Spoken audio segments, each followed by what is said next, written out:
call to order the Thursday, May 28, 2026 Clackamas County Budget Committee meeting. Today, we will deliberate on the budget as presented. Before we begin, I'd like to do one quick reminder that I have a potential conflict of interest due to working for a company that does business with the county. And then before we begin deliberations, I'll turn it over to County Administrator Schmidt. Thank you, Mr. Chair and members of the committee. Staff has just distributed to you copies of all of the information you asked for yesterday and at the end of yesterday's meeting. We don't plan on going over this unless you want us to. So actually, I'll take a second. Do you want staff to discuss any of this information, or may we just leave this packet and you can ask us later? Well, we just got it. You just got it, I know. I mean, it's like, give us a little moment here to.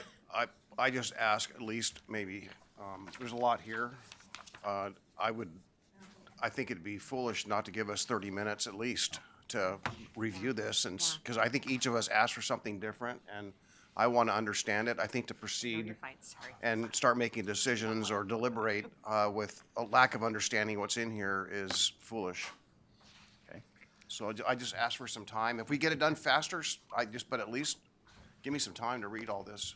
Okay, before we do that, Thank you. And one other request. So I've asked every department director and elected official to be available right now.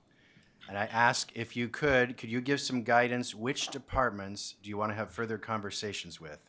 Because I don't want these valuable and highly paid people just sitting here all day. So can you give me guidance? Who would you like to continue conversations with, directors or elected officials?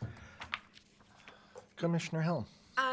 So one of the public comments last night from Gary Warren about the Canby Rodeo, I just wanted to find out if there is possibility of using tourism dollars to help out in that. Because of the cost overrun for the event center, that's taken money away from the Canby Rodeo and fair. So I didn't know if there's tourism dollars available. I don't know if we need to have Lizzie here. Okay. Yes. All right. So tourism. Got it. And then obviously, I think the district attorney John Wentworth might be handy about the civil commitment designated attorney. I want to have direct responses to our public comments from last night. Great. So district attorney, tourism. I assume the sheriff. Any other And departments you'd like to be available Mary to? Rumbaugh too. Okay. Mental health. H3S. Yeah. Yeah, I'll just add, probably almost repeating, but I think based on not only what we heard and everything and conversations I've had in the last 24 hours, I think I want to better address, understand the $500,000 that the DA's office needs to find cuts for, or understand what that is. A better understanding if or whether or not, and it sounds like maybe it's already been addressed about the civil commitment and how that's being dealt with in the DA's office with an experience versus a law clerk. And also the issues raised last night from members of NAMI, whether or not there's an internal cut within H3S for behavioral health or Yeah. not. I want to understand that. So DA's office, CCSO, and H3S is where I'm at. Okay. And then about the libraries too, about being closed on Sundays, which is kind of nuts in my world, but should Right. the library be open on a Sunday? DTD. Got it. Yeah, exactly. And again, I think those monies are actually, it's not new money they need. I think it's money that can be possibly, I guess I Exactly. want their expertise. Exactly. I don't have their expertise to So describe. again, that. just asking for which directors do you want? I'm hearing transportation and development, tourism, district attorney, sheriff, health, housing, human services. Any others? I don't think we expect any others at the Okay, moment. so the directors I just mentioned, if you're listening, I need you to be available right now and for as long as it takes. Again, transportation and development, tourism, district attorney, sheriff, health, housing, human services. The others, you are free. Okay, thank you. All right, so do we want to take now. Let's take a brief short recess, to- please. Yes. So let's target 20 minutes and see how that works. So we'll recess until 8:25.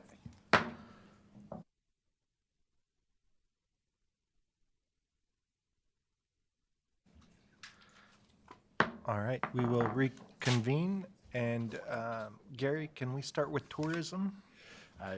Lizzie cannot be here until 9. Could we do DTD or H3S first? Yes, please? let's start with DTD. All right, Dan Johnson is the director. Come on down, Dan Johnson, please. And then Commissioner Helm, do you mind restating your question, please, about libraries?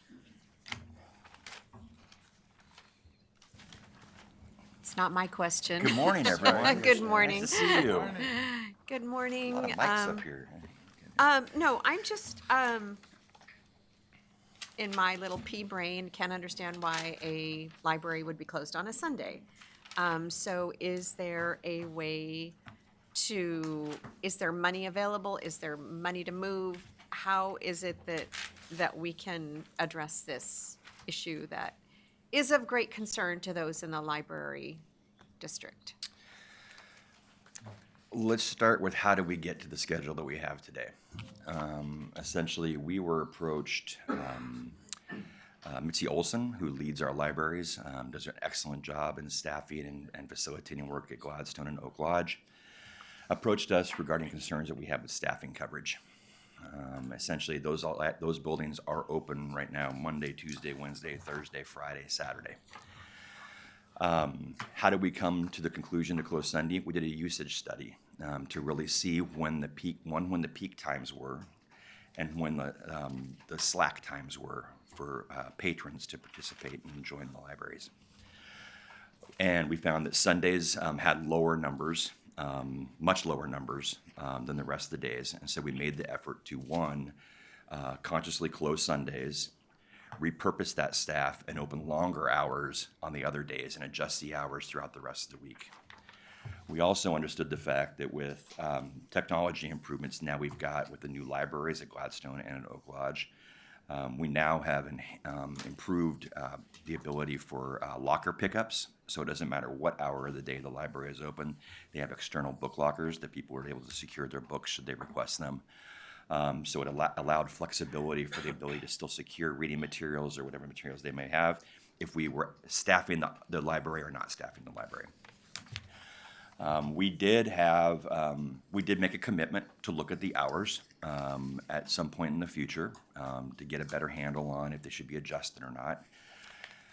That is around, I'm going to go back to the question that Commissioner Savas asked yesterday. We look at the budget right now. There's money in the budget right now, but the concern I have is to make sure we have a true understanding of our operational cost now that we've just completed construction of these two libraries. So I would assume that probably over the next year, we should be having a discussion about should we open them up more or less.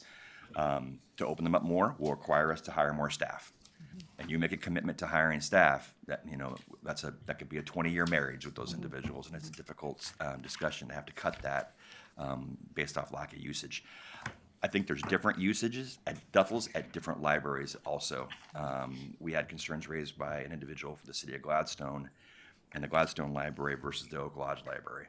I think Oak Lodge Library has a significant higher attendance level because of the park that's there in the community center. So those are things that we've got to consider.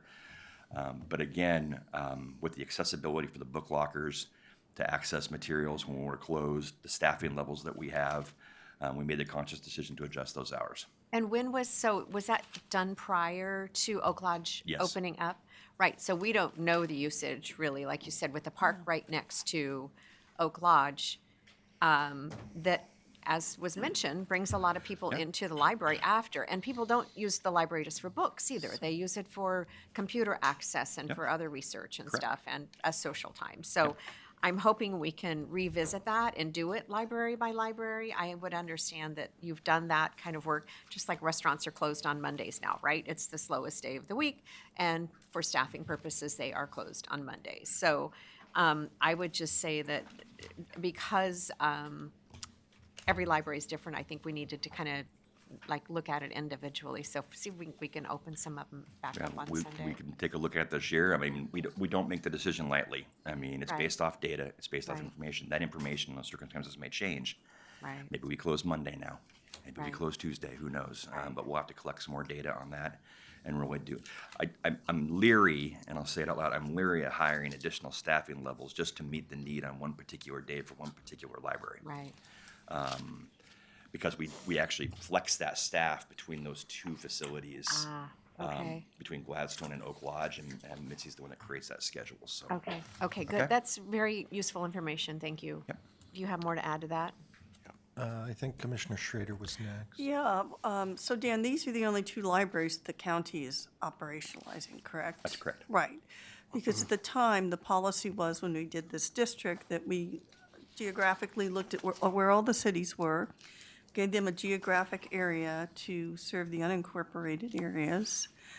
And and again, and part of what we do with the district is help supplement the cities so they could do that.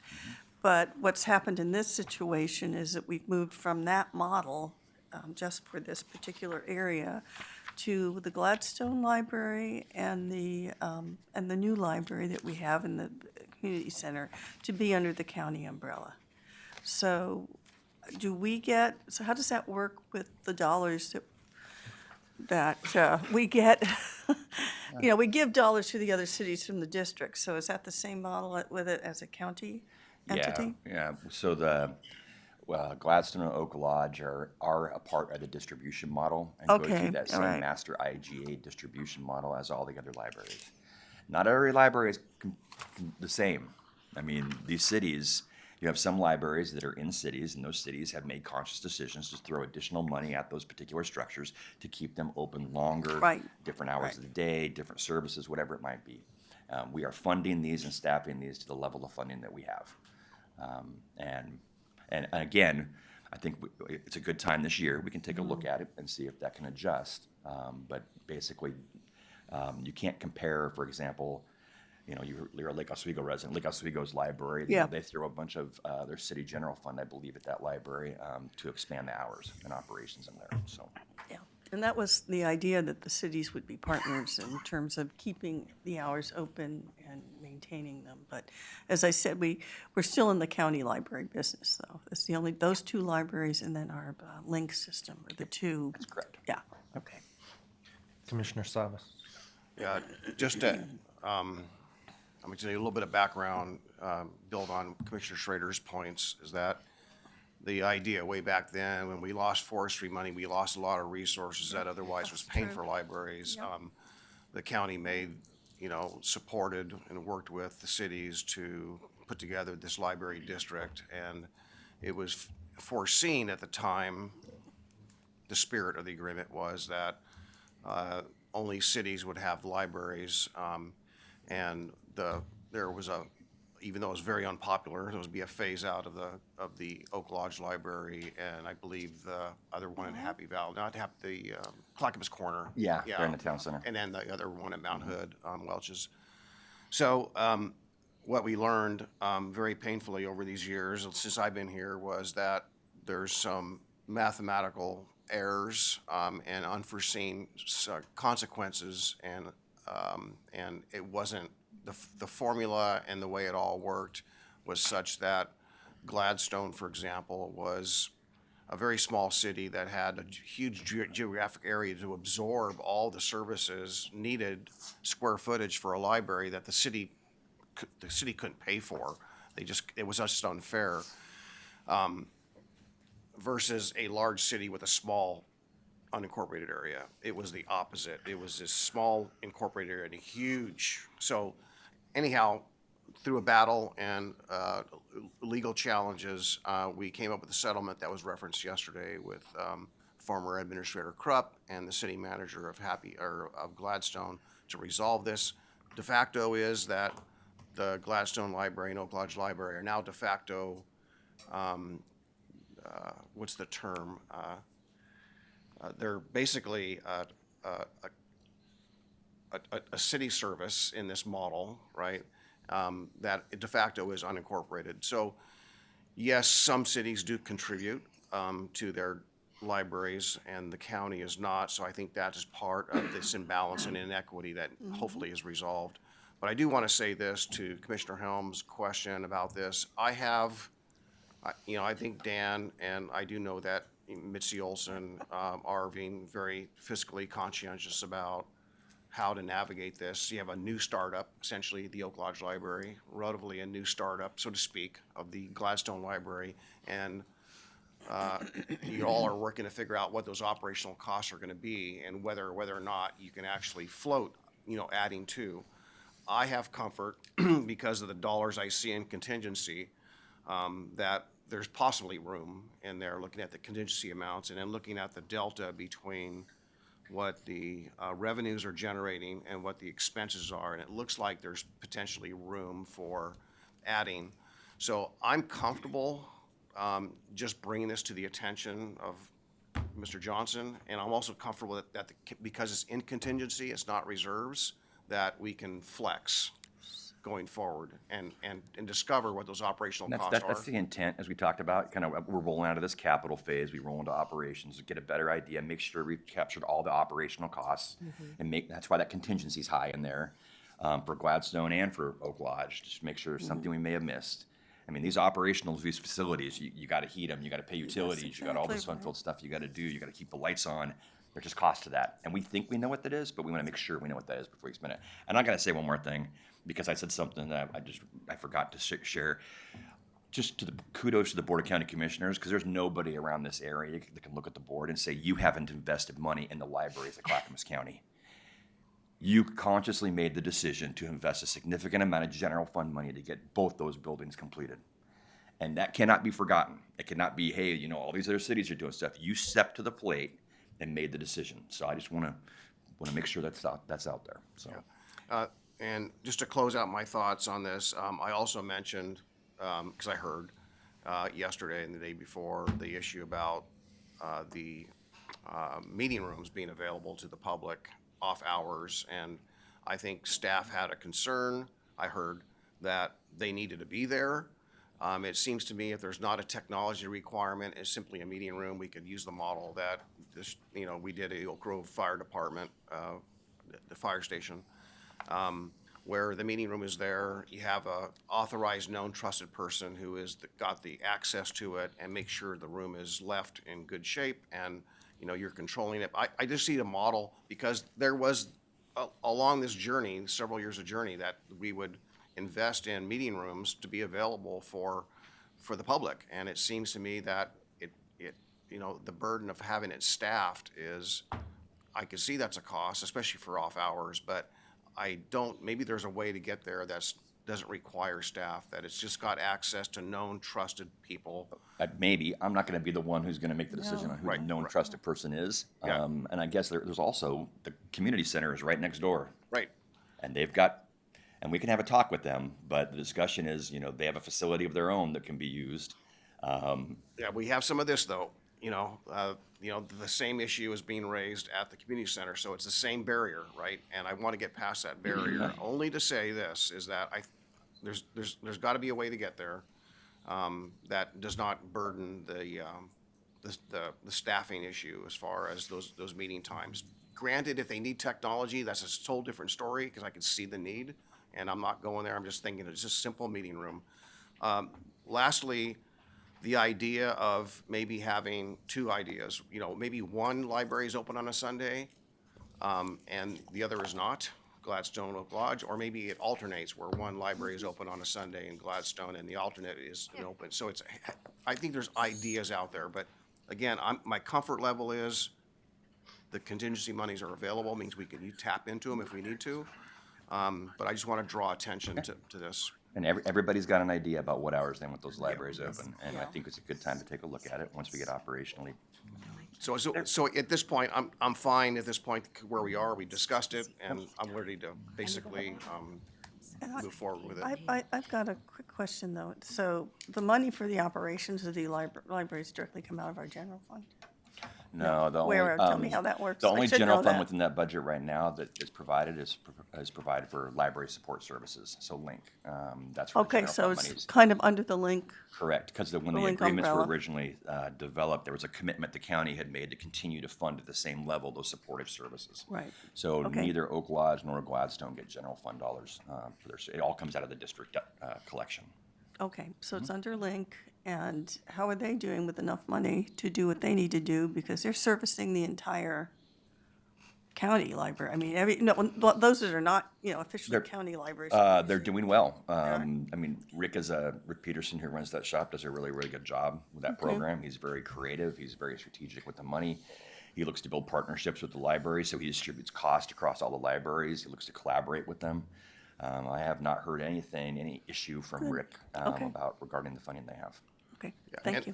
And the question really is, it's not Link that where Oak Lodge gets its money or Gladstone or the cities, it's the formula, It's right? the- The library yeah. district. Right. The master It's library IGA with the- district. yep. Okay. Commissioner West. Thank you. When I first got elected, I remember vividly there was a lot of contention around finishing out the building of the library. There was almost an impasse, and it was a long issue that had drug on for quite a while that did not have resolve to it. And we made a very thank you for bringing that up, Dan. We made a very concerted effort to have the political will to get those libraries built and to close the chapter on that issue that had been lingering for ever so long and had been difficult for the community. And that was a huge investment that we made from rare and precious general funds. When I think about libraries in my life, when I used them the most, it was either when I was little and my family had no money and I told those stories already, or I was a nursing student and I was always in a library and I had no life. And I was studying to get through my NCLEX, or I was studying for the next big nursing exam, and I lived in libraries. Sunday hours are not uncommon in Clackamas County. My library in Wilsonville, which is widely used, is open, I think, from 1 to 6. Westland's library is open in the afternoon for limited hours. Canby is not. These libraries are not. So why? And it seems like so often we have an equity issue with our library systems throughout the entire district. And so somebody that lives in Oak Grove or Jennings Lodge should not have to drive all the way to Wilsonville on a Sunday to be able to access those resources within the same district. There's a lack of parity within the Sunday hours. And though we've made huge strides in making the district more whole and equitable and available to all, there still lacks access availability, which I think, is all of our goals to figure out. And I don't know if there's a magic pot of money. There never seems to be at local government. We're always, looking under every couch cushion here. But I would hope that, but with that said, I think that we should fund the hours based on also usage, right? It makes no sense that if that specific population rarely uses, or, there's a difference between rarely uses or doesn't use as much, right? And so understanding usage and then putting resources behind those metrics and that data, I think, is the right way to go with public dollars. But I would say that as we go forward, probably beyond me being on this board, that we do look to continue to make sure that the district has that parity that we all think is fair and right. One thing I'd be remiss not to bring this up, because the Oak Lodge Library and the Gladstone Library aren't struggling as much as maybe the other couple. So you have the Hoodland situation, which has been brought to our attention. But the one that's most impactful, I use as an example, is Canby. I don't know if it's still true today. Maybe they're budgeted differently, but there was a point in time, it's not just Sundays or Saturdays, but there's also hours. Canby had to cut it so that if you're a working person that's working 8 to 5, and you want to go to the library at night or take your kids to the library at night of a weekday, that they had to limit their hours to be closed after 5 or 6 o'clock. I forgot what the hours are. So they were closed on the weekends, okay, Saturday and Sunday, and in the evenings. That's how stressed the Canby Library is. So I use that as a model to say, again, the city contributes some of their general fund to the libraries, but the issue really is that there's the have and have-nots of the library district, which is why we're trying to get this whole thing restarted. Look at the formula to say, wait a minute, we got libraries that are doing very well, almost too well, from a revenue standpoint, and libraries that are struggling. Maybe there's a way to use the existing funds. The libraries saying no, or the taxpayers don't want to fund anymore. Maybe there's a way to recalculate. That means that someone will have to give up a little bit. But anyhow, all those ideas and options are out there, but that's why we need to move forward with a study and getting the cities to cooperate, because it's by an IGA and agreement, and we can't violate the agreement, and all the cities need to participate. I'll leave it there. Okay. Any other questions or comments while we have DTD at the table? Thank you. Thank you. Thanks so much. Have a great rest of your day. You as well. How about H3S? Yes, next is Health, Housing, Human Services. Mary Rumbaugh, the director, is here to answer your questions. Mary. Good morning again, Mary Rumbaugh, H3S Director. So I'm aware of 3 areas in which community members, including Dave Hunt, who's the Executive Director of the Clackamas NAMI, advocated for. I'm comfortable speaking to 2, and then I'll tell you why I'm probably not the most appropriate person to speak to the 3rd, if that's all right.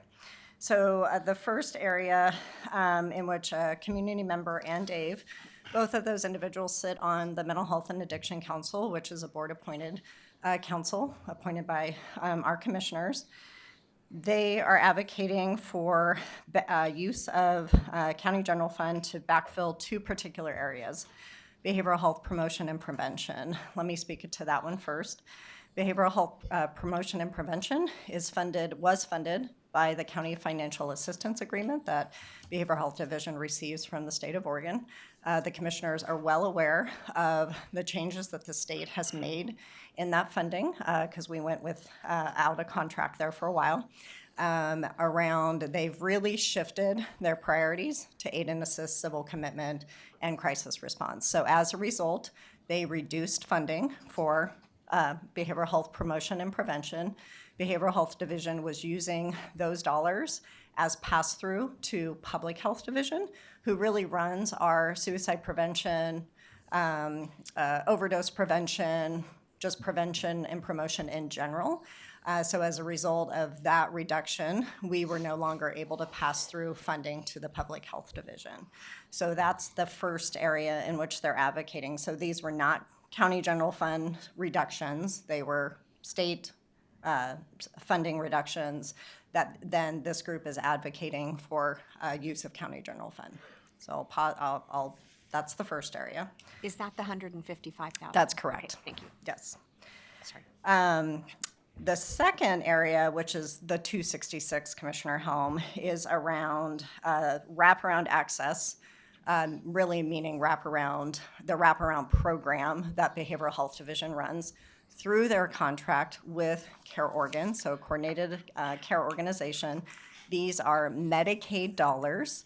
They are providing us flat revenue.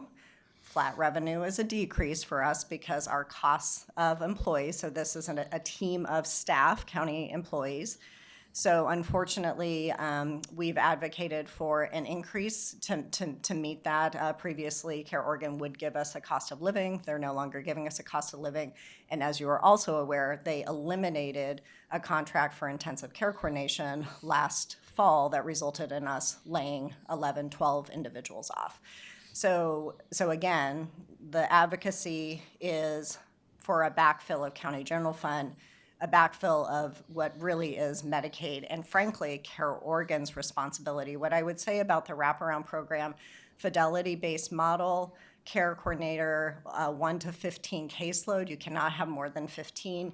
If we have access or challenges with creating wait lists, things like that, that's actually on the ownership of the Coordinated Care Organization. That's not on us. It's really, so this is an example of, I really do appreciate the advocacy, and yet this would be an area in particular, I would say, is not the responsibility of the county to solve for. It is the responsibility of coordinated care organizations to solve for. If we are required to meet a particular caseload, then you need to fund us to do that, or you need to adjust the requirements. So that second bucket, I would say, I have a little heartburn on that advocacy because we really are letting CCOs who get the bulk of Medicaid dollars sort of off the hook for doing what they are actually contractually by the state required to do that they subcontract to us. So I'll just pause right there on those two buckets before I talk about the civil commitment piece. Commissioner Salas.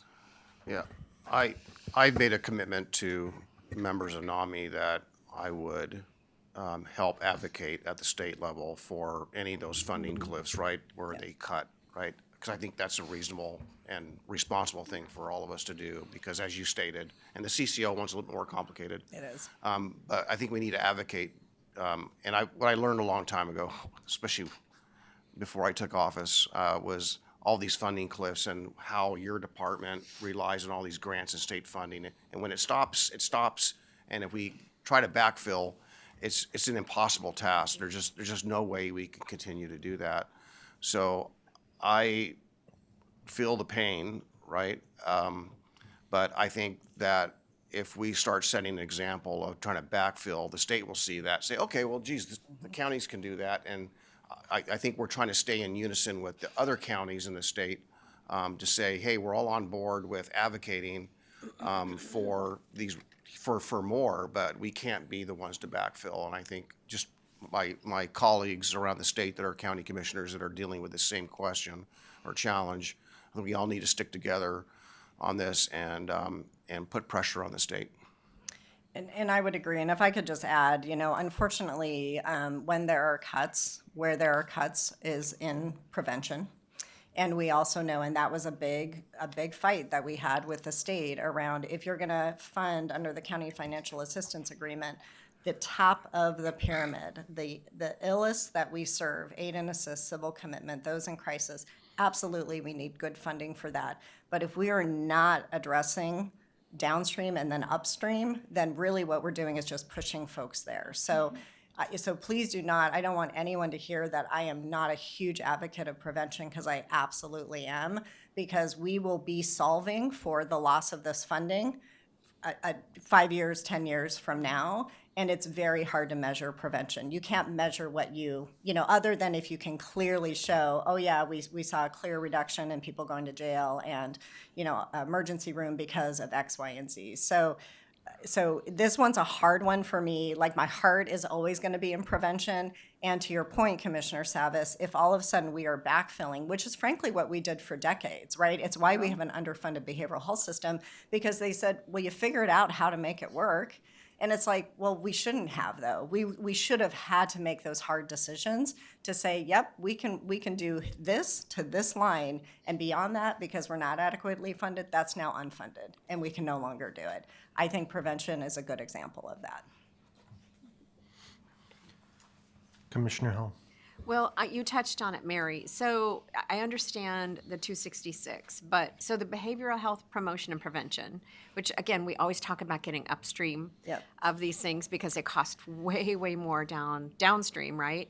So is that what we've been backfilling, or is that something we could fund right now? So what ended up happening, there was a little bit of a perfect storm in a good way. So at the time that the Behavioral Health Division needed to notify the Public Health Division that they were going to have to reduce the pass-through funding that we give them for their promotion prevention program by this amount, $155,000. The state was also awarded a rural health transformation grant, and the state has carved off a large portion of that funding to go directly to our local public health authorities. So I'm saying this, that we actually, it would have resulted in an FTE, a layoff, but because we got some other state funding, it was just sort of a perfect storm. So the Public Health Division was able to salvage that position because they got some other state funding, but that was all sort of behind the scenes and people wouldn't have, sort of known that. Does that answer your question, Commissioner Helm? Sort of. Okay, maybe I didn't understand it, I apologize. No. It's just, is it our responsibility, or is it another jurisdiction's or the state's responsibility? State. It is It's the state's. Period. Yeah, That is their responsibility. That's correct. And we are taking the brunt of it, right? Well, again, the state, because of the pressures they're under with the lawsuit that they're in with the lack of access to the Oregon State Hospital, they had to prioritize Right. the limited resources they have. So they really changed. Okay. They completely flipped that contract on its head, literally, and Yeah. said now, rather than a full continuum of services, we're funding you for the priority. And if you have money available after that, then you can spend it on this. Well, nobody is going to have, unless you're very rural and you don't have a large aid and assist population, for example, you might have some money for that. Well, that wasn't our case. Okay, so we'll continue to advocate for state money then, yeah. Commissioner Schrader, did you have a question? No, it's okay. All Commissioner my West. questions. Yeah, so this is a self-induced problem by policymakers in Salem. This is not, and now it rolls downhill to counties. We have had great results in our county because one of our pillars of our system is prevention, and Mary, you have been phenomenal in leading those efforts. You know, the state could look where success happens and then look to fund where success is instead of being reactionary, myopic in its policy decisions. But these are just bad policy decisions made over a long period of time that have caused Oregon to be in a rut and not be able to respond to this issue. The truth is I'd love to fund the position. It's not our responsibility, and nor do we have the money to do it, unfortunately. And I hope those testimonies from our concerned individuals and citizens go directly back to the state, to their state legislators, and I hope that they hold them accountable for many decisions that I think have not been productive or good for local governments and local communities. Prevention is important, and you know, this is something that happened over a long period of time, and it's unfortunate, but we can't and nor should we. It's an unfunded mandate, essentially, and so we don't do those. And counties have been very clear about that across the state, and so that's unfortunate. But you know, I'm sure all of us would love to have a conversation with state leaders on how success looks like in this space, because we have been the model of that. Cool.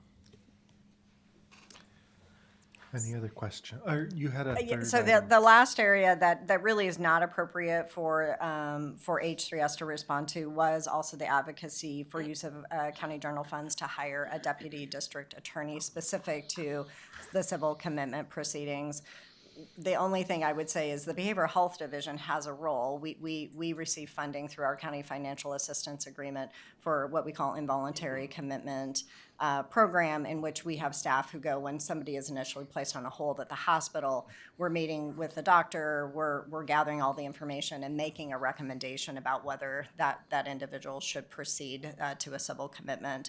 And then at that point, we're really letting public defender and then the attorney, and previously within the district attorney, it's been a law clerk. Mr. Williams' predecessor, where she had come from previously, it was actually an attorney within the county, so that was the model she started. Then ultimately, as Mr. Williams, our now county council lead, stepped in, it didn't make sense for them. So I just want to say that this is not really our topic, even though H3S is directly impacted by the decision, but we are sort of neutral in that. So that would really be a better, you know, DA and or Mr. Williams conversation. Yes, that's not for Mary, that comment. That's for Right. DA and Mr. Williams. Commissioner Yeah, Salas. I would concur. I did speak to DA Wentworth after, this morning, actually, knowing what the public hearing people were speaking to. So when we have someone for the DA's office here, I'll just add to this, but I did get comfort that the DA is going to assign someone, an experienced person or an attorney. I didn't exactly understand. I can't speak for him, but I think he did hear the comments. He is aware of that, and I think there's a reasonable adjustment that the DA will make. Good. Any other questions or comments? All right, thank you. Thank you. Is tourism on the way? On the way, but may I suggest you go to the DA? He's actually online. Mr. Perfect. Wentworth has been waiting. All right. Okay, 1 second as we move him into the room, the panel room.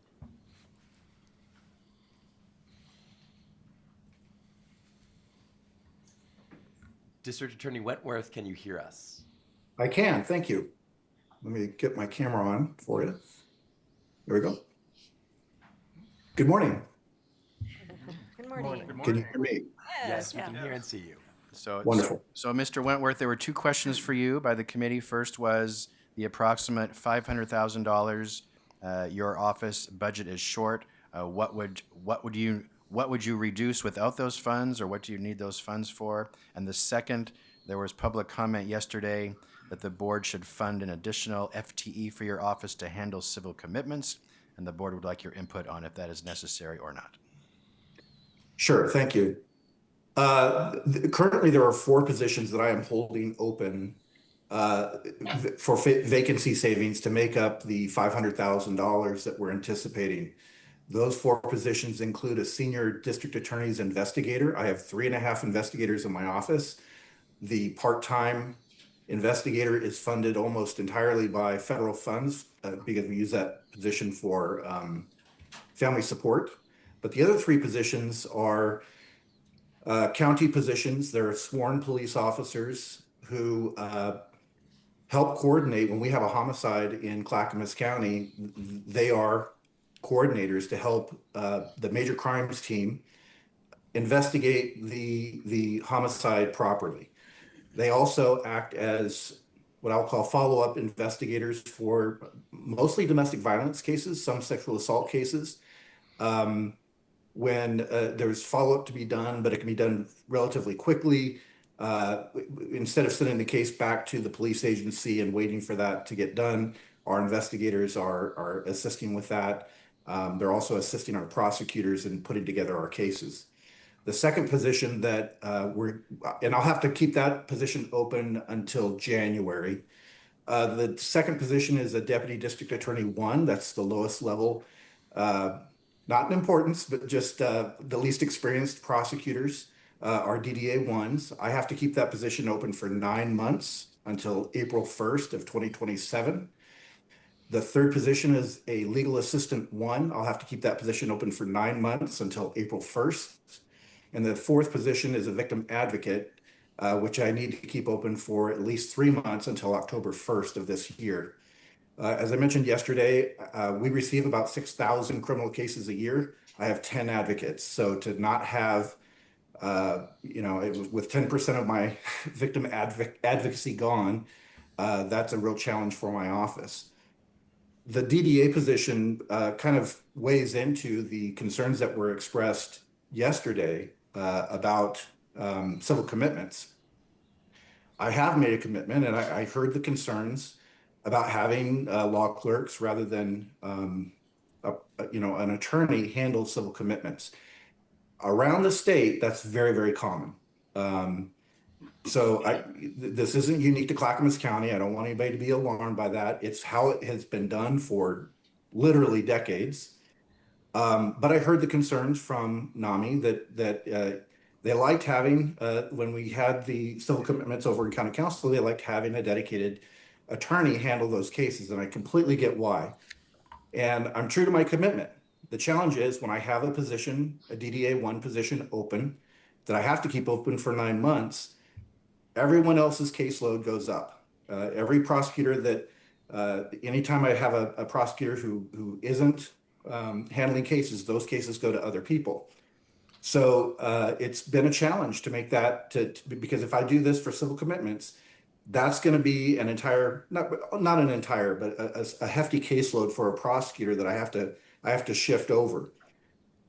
So when you ask, what am I going to do with the 500,000? If I can get that prosecutor position funded, that will free up an opportunity to have a dedicated prosecutor handle civil commitments. I hope that clarifies the question. I'm happy to answer any other questions you might have. Commissioner West. Thank you, DA Wentworth, for being available. Really appreciate it. Commissioner West here. Of course. Currently, we're looking at 16 administrative positions that have gotten notice of layoff from HR and from the Sheriff's Office, from the CCSO. 3 of those positions are essential for the FJC and for victim advocacy, which I know this board cares deeply about. And my question to you is it normal to have those 3 positions within the CCSO if they primarily work with victim advocacy, which seems to be a primary function of your office under your umbrella? Would it make sense to move positions like that underneath your purview? That's a great question. I hadn't considered that. I would say the parole and probation position would be, yes, that would make some sense. There's value in having because this is a post-conviction position, I get why it's been under parole and probation.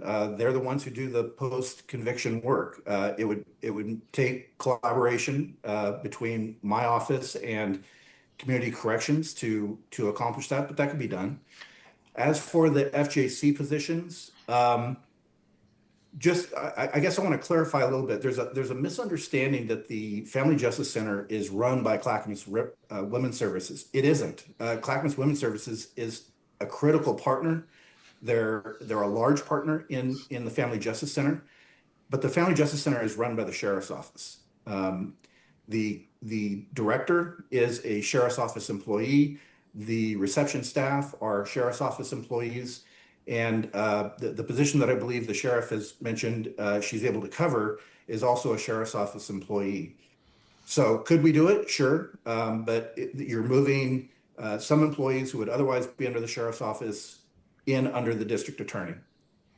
That would be a policy decision that the board could make. I'd be happy to do it, but currently that's all under the sheriff's rubric. It also just stirs, thought around this, because I know that you want Clackamas County to be a national gold standard in this area, and that's a passion of yours, which I think is a noble one and a good one. And so I'm wondering if streamlining some of that directly under those efforts with you would be a beneficial change, and also to protect those positions. So that's why I ask you, just as we will be deliberating on those things later today. We have you in front of us, so I wanted to make sure or hear what your thoughts were. Thank you. I hope you've commented on this before, Commissioner West, and I hope you all understand. My goal is always to be a great partner, whether it's to county council, to the sheriff's office. That's my goal. So whatever we need to do to accomplish having the best for our residents, I'm on board with doing. Thank you. I have a question. You mentioned having to keep a couple of positions open for 9 months and not filling Yes. until April. What's the path for funding in the future? If you don't have the funding now, I'm just curious why you would fill it in 9 months if you're not sure you'll be able to keep the funding. Thank you for that question. That was a question that County Administrator Schmidt asked in preparation for this presentation. I think the ultimate question is, why not just lay off those positions? Why not just get rid of them? I'm trying not to do that. I guess what I would say is, as every department has attrition as the year goes on, and to the extent that we have attrition in another position, these are critical positions. So these are areas that I hope I can maybe use vacancy savings from others who decide to retire or move on to fill these positions. I don't know. I'm doing the best I can with what I have, but yes, it doesn't. I hear what you're saying. It doesn't make a lot of sense to fill positions for just 3 months into the 3 months left in the fiscal year. No, but if you're anticipating potential other vacancy savings, that makes sense. So thank you. Yeah. Any, Commissioner Savis?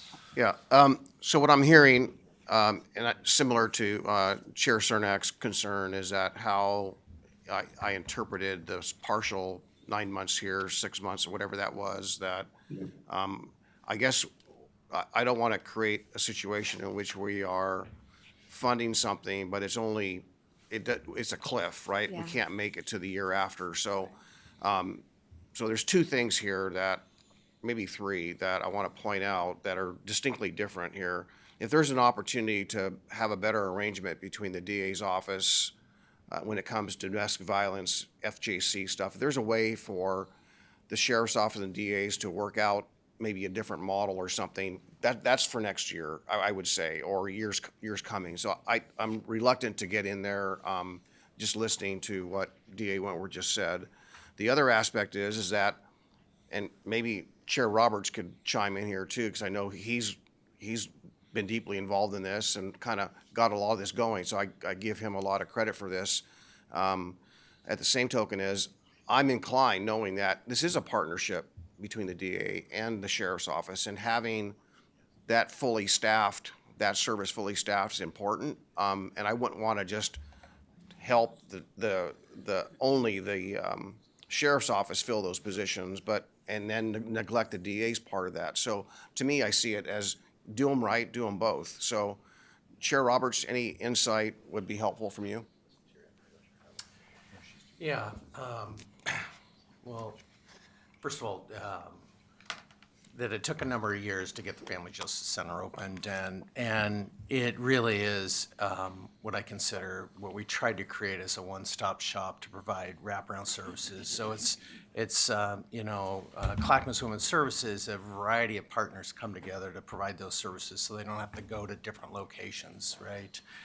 And there are models around the United States. We out of San Diego, Casey Gwynn was kind of leader in starting that. And so we looked around, and the model that we picked was under the direction of the sheriff's office. And there's a couple of reasons why, right? Is a lot of times there's also, these are high volatile cases, and sometimes they need immediate response and kind of all hands on deck. And that is a lot of times kind of the director or the sheriff's office trying to really protect women. Now, the DA's responsibility is to prosecute these and assign victims advocates, and that is one of their major roles. But I believe the model works now, so I wouldn't say necessarily change it. I mean, you can always relook at things. I think our hope in the future, I know that Mr. Wentworth and I both have kind of this hope that we can expand the Family Justice Center at some point. Really, a lot around the country, they have their Child Abuse Assessment Center part of it, and a lot of other partners that really come to the table to help kind of support survivors. So I really kind of agree with Commissioner Savas. I wouldn't want to change anything now. We can kind of look at the model, and I'm just hoping over time we can expand that. Before I left, the county was kind enough to dedicate a piece of land for a future Family Justice Center. We unfortunately just haven't had the money. But I think there's opportunities that we can look to stepping up to do that. And I do know the sheriff's passionate about this. She also ran the Family Justice Center prior to her position, but that'd kind of be my suggestion, is kind of leave it like it is, and hopefully we can find the funding to kind of fill those positions that are so critical.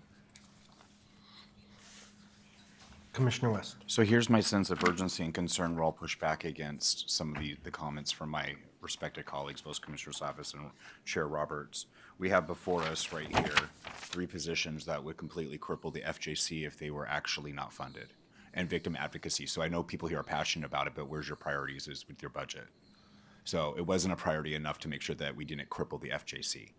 That's what we're facing right here. That's on this piece of paper. I didn't make it up. That's the facts.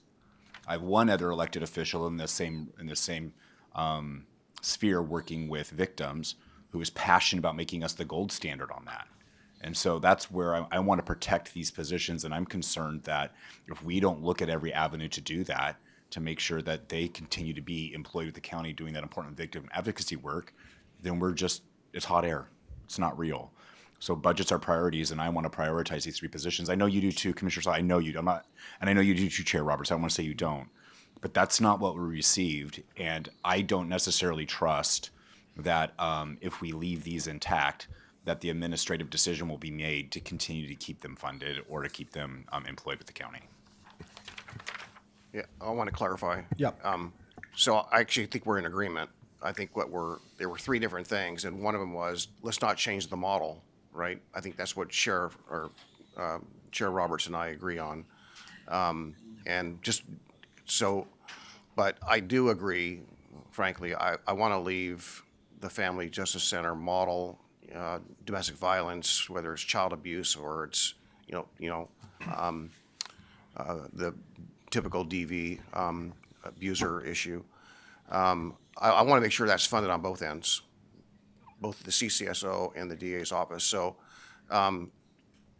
DA Wentworth, my question for you is, again, getting back to trying to avoid a funding cliff, if we were to have to fill the 500,000 ongoing, are we gonna have a funding cliff in the future for these positions, or does this solve it?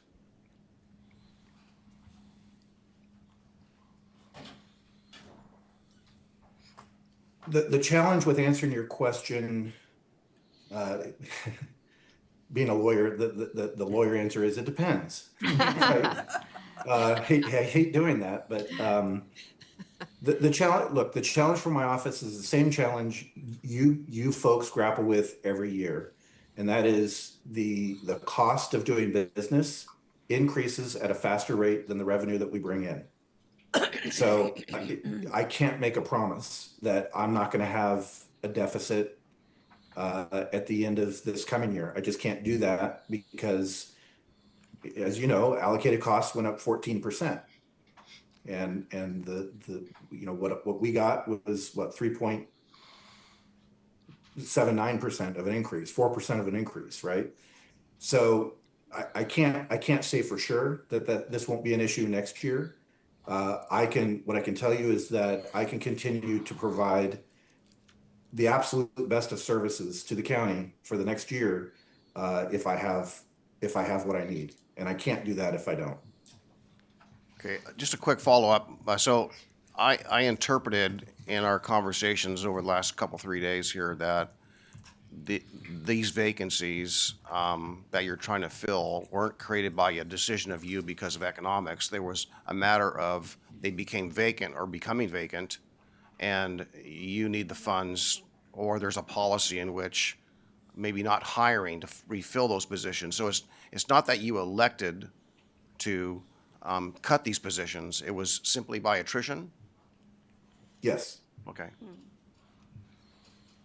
Yep. Thank you. Chair Roberts.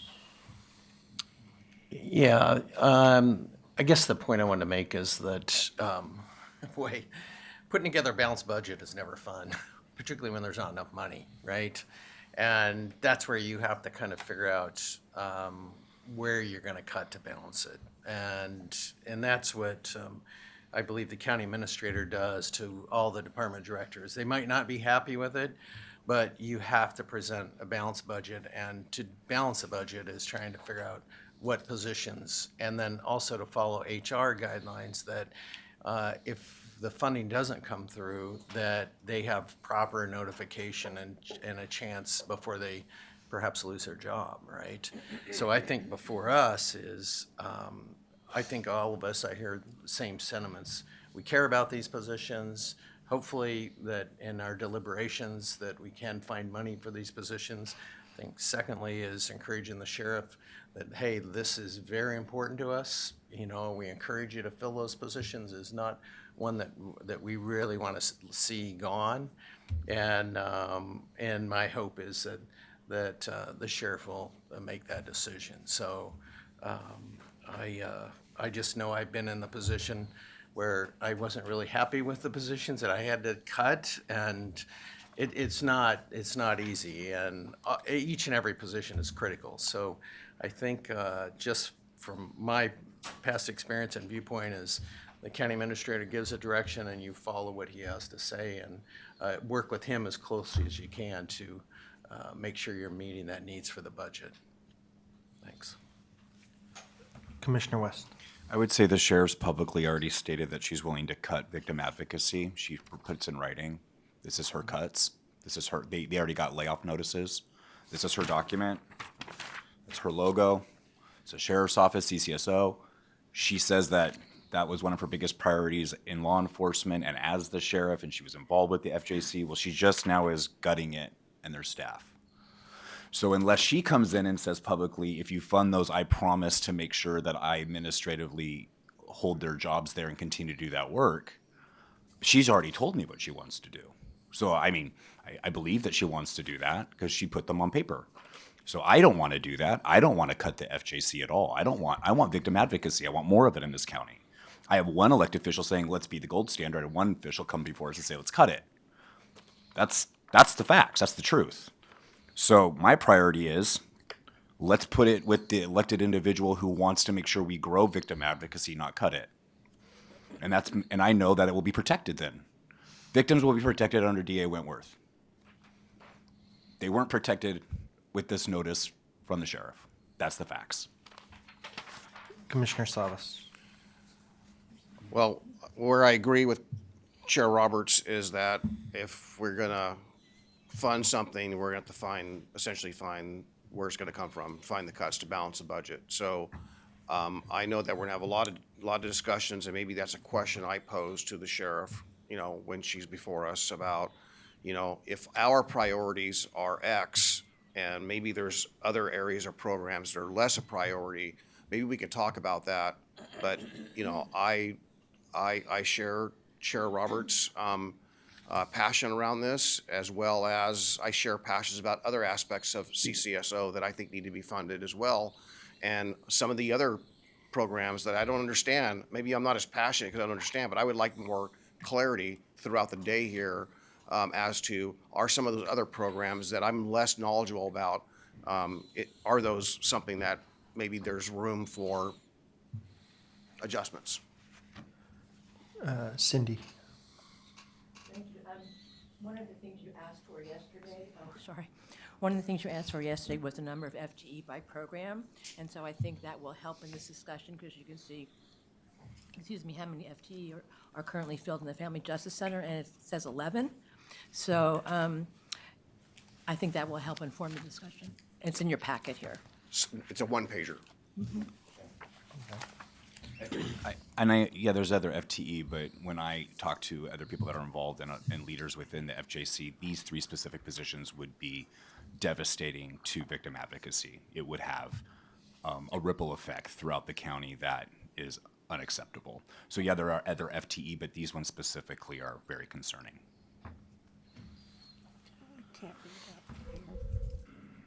Any other questions at the moment for the DA? Can I clarify something? Certainly. About that point that Ms. Becker just made? While the FJC has 11 FTE, my understanding is that probably 7 of those are Sheriff's Office dedicated staff who are investigators. The operations of the FJC, that's comprised of 4 staff members from the Sheriff's Office. So the concern I had when the sheriff's letter came out was that 50% of that operations staff was going away, right? And she's found funding for one of those. So there's still a staff member that is critical to keeping the doors open and keeping them open at times. I heard the library discussion and Commissioner Savas talking about it only being, some libraries being open only 9 to 5.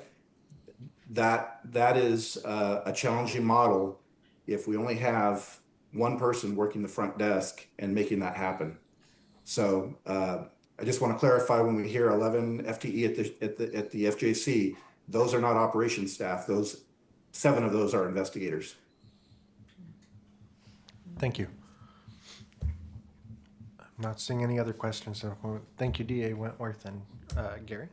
All right, may we move back to the Canby Rodeo question? We have the Tourism Director here, Lizzie Keenan, and Dan Johnson, Transportation Director. He's also involved. So Lizzie and Dan, please both come to the table, and we'll address that comment.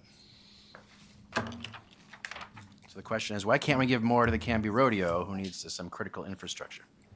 Yeah, so I know I can share what does go to the rodeo currently, or to the fairgrounds and rodeo, as some helpful background. So part of the ordinance around the transient room tax, when it was set up, a designated amount of funding goes directly to the fairgrounds before any comes to the Office of Tourism. And it's set in the ordinance that increases by a percentage each year. And so we have that set up to increase with CPI every year.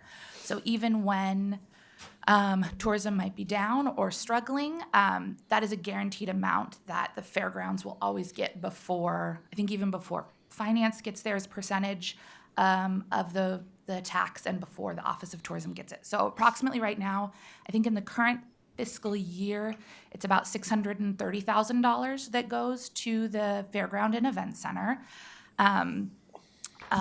In addition to that, so the executive director for the fairgrounds is on our board, so on that tourism development council that I mentioned yesterday. And so they have a good voice in the Office of Tourism's work.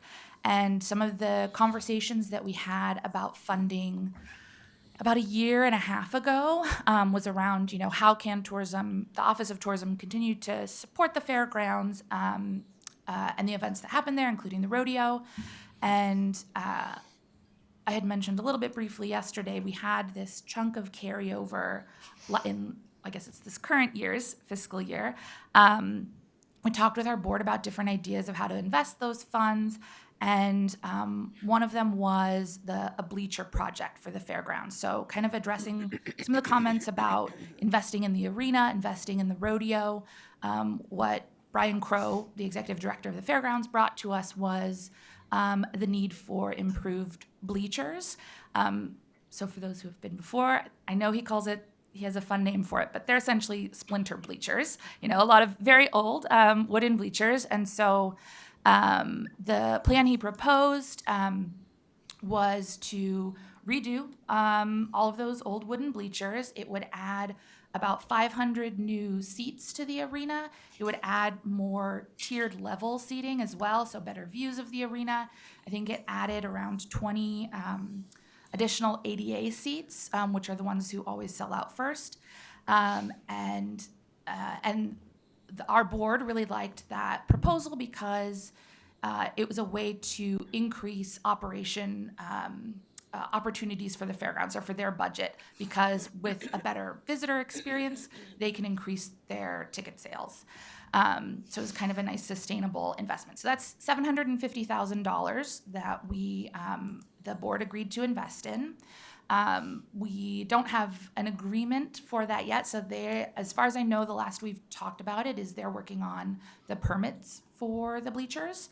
And once we have kind of that city approval, that the city approves that investment, we will move forward. But the board already approved it, and so we have it saved and allocated in our budget. In addition to that, we have a PR agency, and so we get stories written about the fairgrounds and the rodeo. We promote them in our advertising, advertorials. We send content creators out there to cover the different events, including the rodeo, and we've got a slew of those already planned for this year, including an accessibility writer to go out and cover the improved experience out there when the bleachers start. So that's kind of where things are now. Yeah. Commissioner Helm. Well, I already know what Dan's going to say, so so I'm going to beat you to the punch because I already know. So my whole point is Gary Warren came before us last night, and due to no fault of his, he's in charge of the rodeo, right?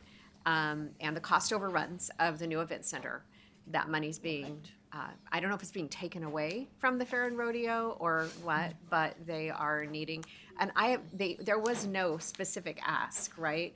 It was like they'll take crumbs at this point.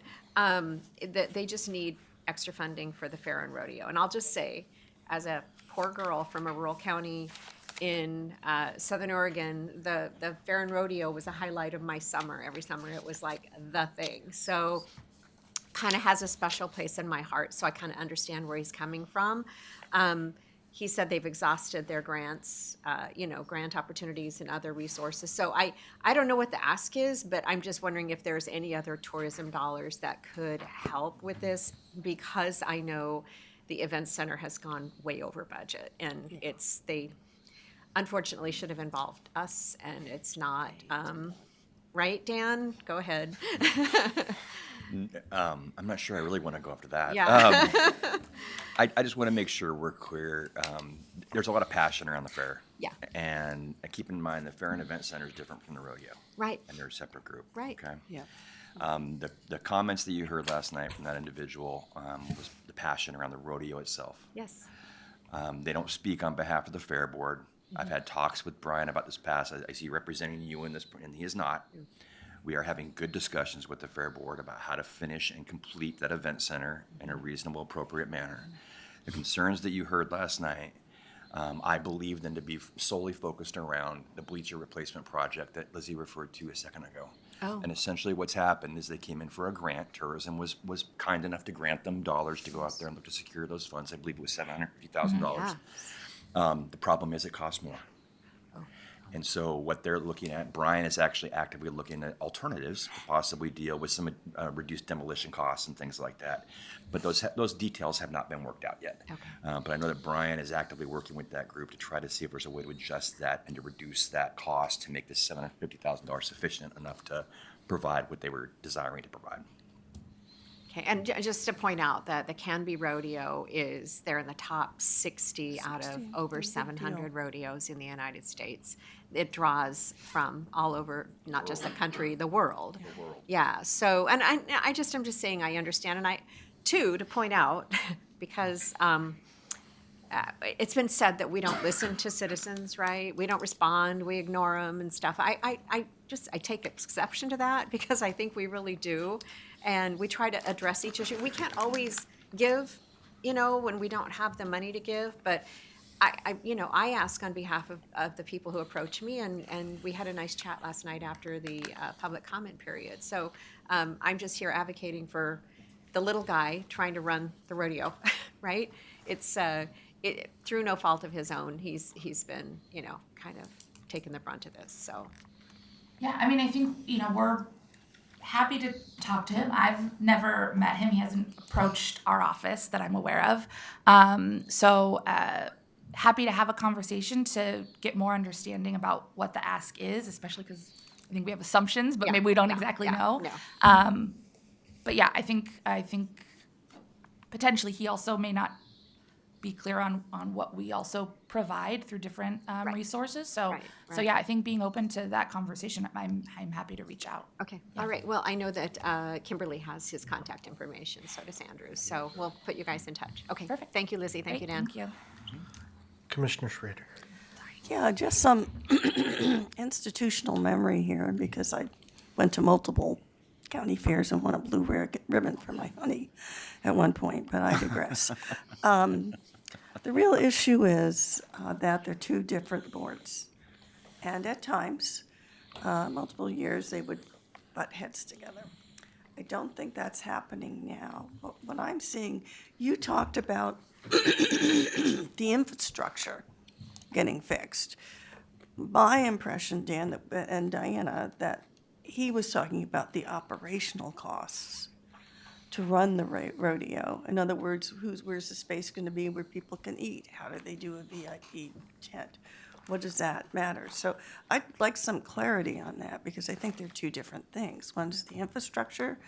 The one is the, would you agree with that, Diana? The operational shortfall of how they manage the human infrastructure of putting on.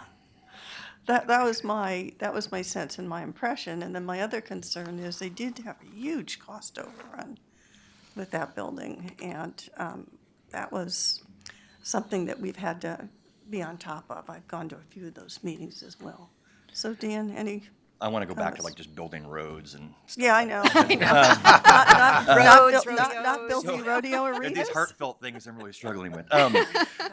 Just briefly, I know more about fair finances than I ever want to know in my life. Yeah. We have done a deep dive. Deidre Landon, our administrative service manager, and I, before and once we inherited this Fair and Event Center project in discussions with finance, we had not only dove into their profit and loss, annual profit and loss statements, we've also looked at their forecasting on their revenue streams as well. Then a 5-year forecast on all their revenue. I don't believe there's an operational issue. I Okay. believe there was going to, our concern was there may have been an operational issue if you don't This is get for the that rodeo. facility up Right. and get Yeah. it running. It's going to be a good revenue stream. Exactly, because Okay. there's going to be renting that out, Yeah. and that's ongoing operational revenue they get Yeah. from renting that facility. So that's what the effort was to make sure that gets done, okay? The only thing I've heard from that individual who has a lot of passion about the rodeo is around Right. the bleachers. And maybe I could be wrong, but I believe that was the concern. I believe he had was it an email I think he sent to the board at one point in time? Yeah, I've got an email right here. But it doesn't It doesn't actually mention the bleachers. No, No, it doesn't. It doesn't at all. So yeah, yeah, so that's where I'm confused. It doesn't mention the infrastructure. right. What it mentions is, well, we don't have enough money to put on To be competitive with the purse. and be competitive in the purse and everything else. Yeah, you're right. Yeah, that's what he told us That's yesterday. that too. was one of the issues that he Yeah. talked about. So I'm going to read this. Okay. One line from it. As a committee, we're working on formulating a budget that includes additional money and project funding for arena improvements, VIP, Okay. rodeo office storage upgrades. Right.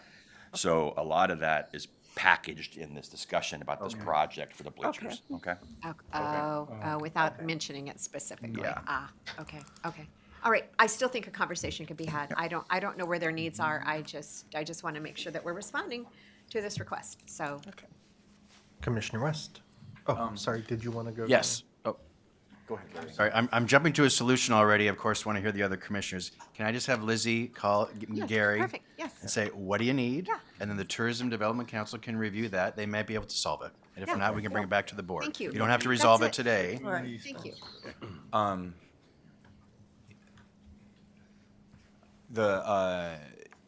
I think it's actually in the top 30 or 40 out of that 60. It is probably the most important, one of the most important What brings people? events within the metro area in the summer. We all know it's super important. I love going to it. I take my son every year to the rodeo. We do Father Sunday. I enjoy that. But he mentions a purse. I don't know how public dollars can go towards a purse of a private event. I don't, right? But if we can free up something else to make it less expensive for them so that they can not have to worry about one aspect of, liability against them, like if it's infrastructure, and it allows them to run the event more smoothly and have the resources they need to be competitive in that event, that's, I think, maybe an option. Martha and I spoke to him in the back yesterday. It wasn't quite clear what his ask was, and so I appreciate you guys looking into that. But it is something we want to make sure is viable moving forward, and the board is trying to work really hard to make sure not just that, but the fair, the new building and for the fair is also completed and done too. So it's been a priority, and I'm glad that we have a solution at least for you to maybe help them out. And Thank remember, the history is they were two separate boards who, I don't think there's infighting now, but historically, they've kind of had a bumpy path. I don't think that's going on now, but I don't know for sure. So, Commissioner Savas. Yeah, I hopefully I can kind of close this out. I kind of agree with, Gary to a big degree, but I just want to add another level of this, and Commissioner Schrader is right, there's a lot of institutional stuff here. The odd thing about the Fair Board and the fair operations is the Board of County Commissioners are not in charge. It's literally delegated by state law that it is the Fair Board. And their funding is identified and deliberate. I will say that both the fairground and the rodeo rely tremendously upon volunteers, so they have done a great job. And it's also an area in which past and present folks, remember Bob Traverso?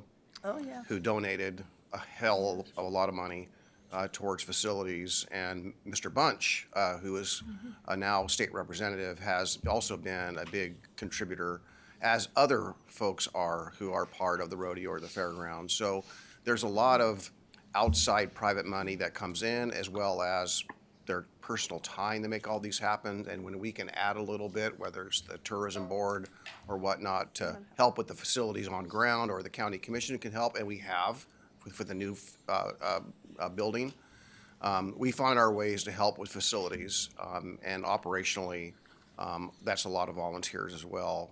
So it'll work itself out, is my experience here. We've drawn attention to it, and we'll all find a way. Okay. And Thank then you. I have a brief question myself. Do you know roughly what the gap between the 750,000 and the cost to do the bleachers was? Let's not go there. I'm just curious. Not that we should probably get that number to you. I don't want to be quoted publicly. I think I know what it is. And I've talked to Ryan over in procurement had been doing work with them about doing an RFP to get it out, and I want to say a couple $100,000 over, but I'd have to confirm that. Okay. Yeah, and so I actually had reached out to Brian for an update last week, and I haven't heard back yet. But at our last board meeting, he did give an update that that because the quotes came back higher than expected, he had a new plan to fund it with the $750,000. And so that just came in an update, and I didn't get a chance. I had to run to another meeting afterwards, so I hadn't followed up with him. So at the time, he shared with our board that he had a new solution, and I think had to go through a new RFP process, but have not had updates since then. He was going to look to cover the demo costs with some volunteer support from certain individuals, which reduces the RFP cost. Yep. All right, thank you much. Any other questions? All right, thank you. All right, the final person is the sheriff. Do you want to take a short break or move right into the sheriff? I think a short break makes sense. Thank you. Say 10-minute recess?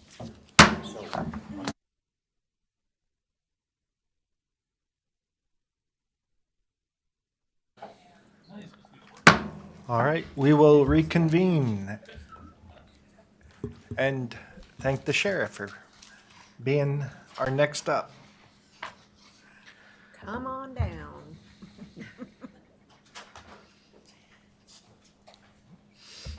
Well, there weren't specific questions you asked this morning other than you wanted to revisit the sheriff and the proposed budget. So this is more of an open discussion you'd like to have with the sheriff. All right, so let the race begin. Commissioner Savage. I don't know exactly where to begin. Are you on?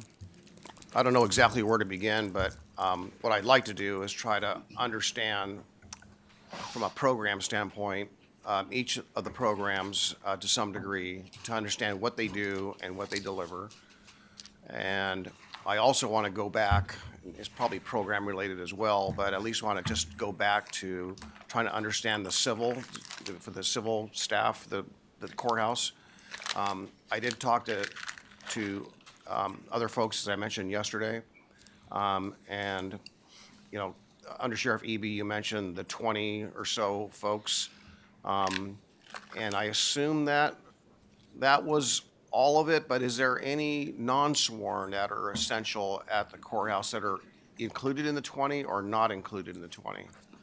There are separate from the ones we talked about yesterday were specifically the sworn ones. There are, throughout the courthouse, there are non-sworn professional staff. Okay. And do you have a off the memory idea what those non-sworn folks are? I assume they're essential to courthouse operations and subpoenas and RTOs and all that. Yes, so we have multiple functions, but yes, some of them are work on processing. We also have ones that work on our CHL, so concealed handgun licenses that go through there. And obviously, when we have evictions and other paperwork that have to be done, they process all that. Okay. And I just want to clarify, anyone listening or anyone around my colleagues around the table here, everyone, that I think Chair Roberts raised it earlier, and I can see it in here in some of the numbers, that a vacant position does have a cost. I think Chair Roberts shared $16,000. That actually varies a little bit. It's higher in some cases, and a little bit lower in others. But that adds up to a lot of money when you got 50 or 70 unfilled positions, right? So if that can be cut, you're actually adding positions by cutting positions, so to speak. You cut vacant positions, you can add a real position or two or three, and it looks like several, actually.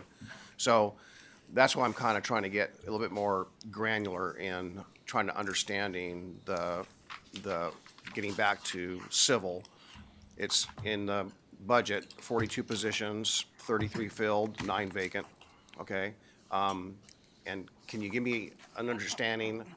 And again, the part I'm confused about is that initially when the Sheriff Brandenburg asked for the 13 additional positions for the courthouse, my understanding was that it already had quite a few people there, but the courthouse would take more time. And then we privatized part of the operations that were being done by sworn in the old courthouse for like entry, what do you call that when you go through the metal detector and all that?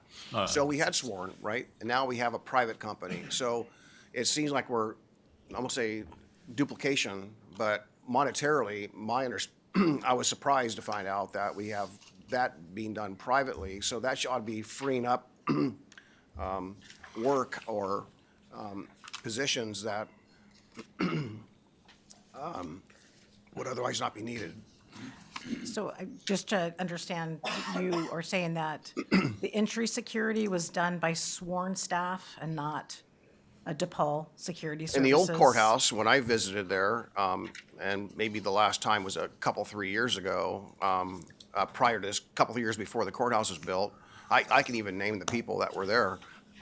Well, I can tell you that I was the civil commander for many years at the courthouse, and we've always had DePaul Security, which is a contract through the county to pay for those services. So that's been, boy, for a long time, looking at the former sheriff here, and that's always been a contracted service Okay. by DePaul Security. Okay, because I do recall, again, someone recognizing me, that was a deputy that said, Commissioner, you don't have to go through security, we know who you are. And so maybe that was just infrequent, but I always saw a sworn deputy present at the point of entries. Well, that's part of the courthouse security duties, is to be available, and that would change, but that's the folks assigned, the same deputies assigned to the courthouse security duties.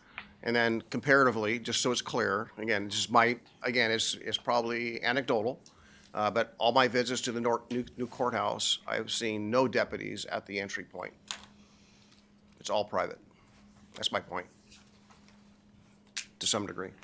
And that's probably the less deputies assigned to the courthouse, or it's a very robust security system at the courthouse. It's, if you take a look, there's many, many folks there.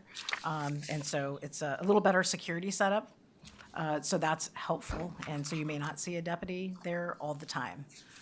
Oh, I know they're there, but they're not there for that particular function. I've seen the back room where all the deputies are and the camera, so I know that there's a presence there, and I know that, moving inmates from the jail to the courthouse, I know that happens, and also the subpoenas and all the other things that civil does. I'm not saying there's no one there. Yep. I'm just saying, I thought that the 13 additional was needed, but I didn't know if the private aspect of that reduced that requirement. And in the end, I guess my question might be, to get a little bit more clear for me, is that how many staff do we have at the old courthouse? And is that close to the number of 33 we currently have assigned here in the budget versus 42? So I think a couple things. One, I think you probably saw more deputies there because the civil security and where the courthouse deputies were located, the office was right there next to the front screening entrance. So the door to go in and out was there. So you may have seen deputies there because of the setup there. And as far as the 13 courthouse deputies and the funding for those, I've had conversations with County Administrator Schmidt. And when we need those positions, because without those positions, there's an impact to the service delivery of going to the courtrooms and bringing folks on time for trials and that kind of thing, is that when we received the funding for those deputies, we were still challenged with funding and being fully funded. Part of the 44 positions, the 37 sworn, I was very frank with the county administrator that I didn't believe that was sufficient funding that we could staff all of those positions at the courthouse. So some of those positions of the held positions are some of those deputy positions at the courthouse. We don't have funding for all of our operations, and that's one of the areas that I was very frank with the county administrator. He knows the conversations that I don't believe that I was going to be able to use that funding just to fully fund those courthouse deputy positions. And I'm just looking at the county administrator to talk about That our is accurate. conversations. I dragged my feet and did not authorize the positions until later in the prior fiscal year, so that there was not enough time for the sheriff's office to be up and running to hire those new deputies. That was my fault, and that was when I had the authority to do that. Since then, you've changed that authority. I now have to come to you first. But back then, I had the authority to approve FTEs, which I did, but later in the prior fiscal year. So you had a shorter runway to hire, and the sheriff was clear that that may not be enough funding to fund all those positions. So she was going to stagger the hiring of those positions. So that is accurate. Okay, so last on this, for now, and then I'll yield back. Sheriff, you mentioned 37 and 42, so 37 sworn, and then total 42, so the delta being 5 non-sworn? 37 and 37, it's 44 total. Or 44? So 37 sworn. So Okay, is that- in the budget book, it has 42. You have 42 positions in the budget book. Yeah, I don't know what the budget book has, but I can tell you it's that our spreadsheet is 44. Okay. All right, thank you. Mr. Rhodes. Thank you. Yesterday I asked for a bunch of information, which was the spring bump. And thank you, because you all provided it immediately. And if you'll indulge me, Chair, my goal is I just want to talk about this document, mostly for the education of this board. This is not, as I'll explain, this is really fine, detail leveled operational information. This is what I'm about to talk about is not going to solve our budgeting problem, and it's not a budgeting tool, really. I want to use it as a way to lay out a narrative that explains some of the themes that we're talking about with the sheriff's office. So please bear with me, and if you have questions along the way, please ask. So this document is what we call the spring bump. So let me explain that very specifically and myopically, I'm looking at the position of the patrol deputy sheriff, specifically. Not sergeants, lieutenants, not corrections deputies, not non-sworn staff, the patrol deputy sheriff, right? So admittedly, I'm a little biased because that's where I came from. But admittedly, this is just a part of the sheriff's office, and the sheriff's office is vast. They run a jail, they run investigations. So I wanted to just clarify that we're talking about a specific part. It just happens to also be the most visible part. And when the public and this board thinks about a deputy sheriff, this deputy sheriff is the one that they're most commonly thinking about. This is the deputy sheriff that is in a uniform, in a patrol car, answering 911 calls, working a district. That's the position that I'm talking about. So the spring bump, this covers from 2020 to this year, 26. So there's 6 separate years of data here. What a bump is operationally, just so you understand, is all of these positions are assigned, and they're assigned by seniority. And that seniority bump is conducted twice a year, spring and fall. And I elected just to grab all the spring ones because I just wanted an annual snapshot. That bump means that because of contract and the POA and so forth, it's done by seniority. The most senior guy or deputy gets to pick what that deputy wants to work in form of. I want day shift with weekends off, for example. And then there's continuing seniority to bump. This bumping in the seniority part is irrelevant to it, but this process produces this document, which gives us the numbers, which is what I really want to talk about, of how many functional deputies you have doing what at least once a year.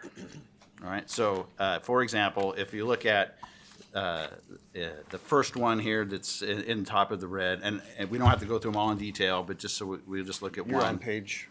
So this is There's a page on the bottom, there's a page number on the bottom. I didn't have page numbers on mine. Okay, really? Okay. Is there a page number? Someone help me? You said 13. It starts at 13. Okay. Well, all right, so we'll start at 13. So this is the first page, so it will actually span pages 13, 14, and 15, and 16. So 13 through 16. This will be the spring bump for 2020. Again, there's a lot of detail here. None of it, most of it's irrelevant. But that center column where it lists as assignment, right? So these are all the deputies listed in rank of seniority. And if you just focus on that assignment category, there's lines that are blank, like lines 1 and 2 are blank. That means that those deputies are assigned to a patrol district. Patrol district being, they take 911 calls, they work a shift 4 days a week, be that one of the 4 different shifts they have. And then below that, you can see that there are other assignments, civil, traffic, for example. HV is Happy Valley, that's a contract city deputy, and so forth. So everywhere there's a blank, that's a functioning patrol deputy that works the district. And then all the others are special assignments and or contract cities. I'll save you having to do all the math, but this repeats year after year, all the way up until this most recent spring bump of 26. It's all included here. So if you want to go through it in detail, I don't recommend it. Can I ask you one question? No. Yes. Yeah, no, it does No, not it does include the not. jail. Okay. Yes, you may ask me a Okay. question. The number, the DPSST number, what is that? So when you are certified as a police officer, you're at the Department of Public Safety Standards and Training. That's the academy. It is your issued state number, your license number, your Okay. badge number, your. Okay. Right, yeah. It's not an employee number, but. Nope. Okay, okay, No, not an employee number. okay. Thank you. No, it does not include corrections deputies. Again, there are over 100 corrections deputies in the sheriff's office. This is a very narrow scope. I'm looking specifically at patrol deputies only. And they also do the bump process. The jail does a different bump process, yes, yeah, and inside their division. Okay, why this is important to me is I just want to, it's the numbers and how they change over time that matter to me. So if we take again, pages 13 through 16, that's 2020, and you add all those up. In totality, I'm not counting any deputy that is in training, because if you go to page, I think it's 16, the back of it, you'll see some of them that say FTEP, that's Field Training Evaluation Program. Those are deputies that are in training. So I'm not counting those towards the number because some of them will make training, some will not, and they're not functional. So that's what the FTEP means when you see that on the list. All right, so all that said, if you add all those deputies up, again, I'm talking about the 2020 bump, we're talking about 129 deputy sheriff.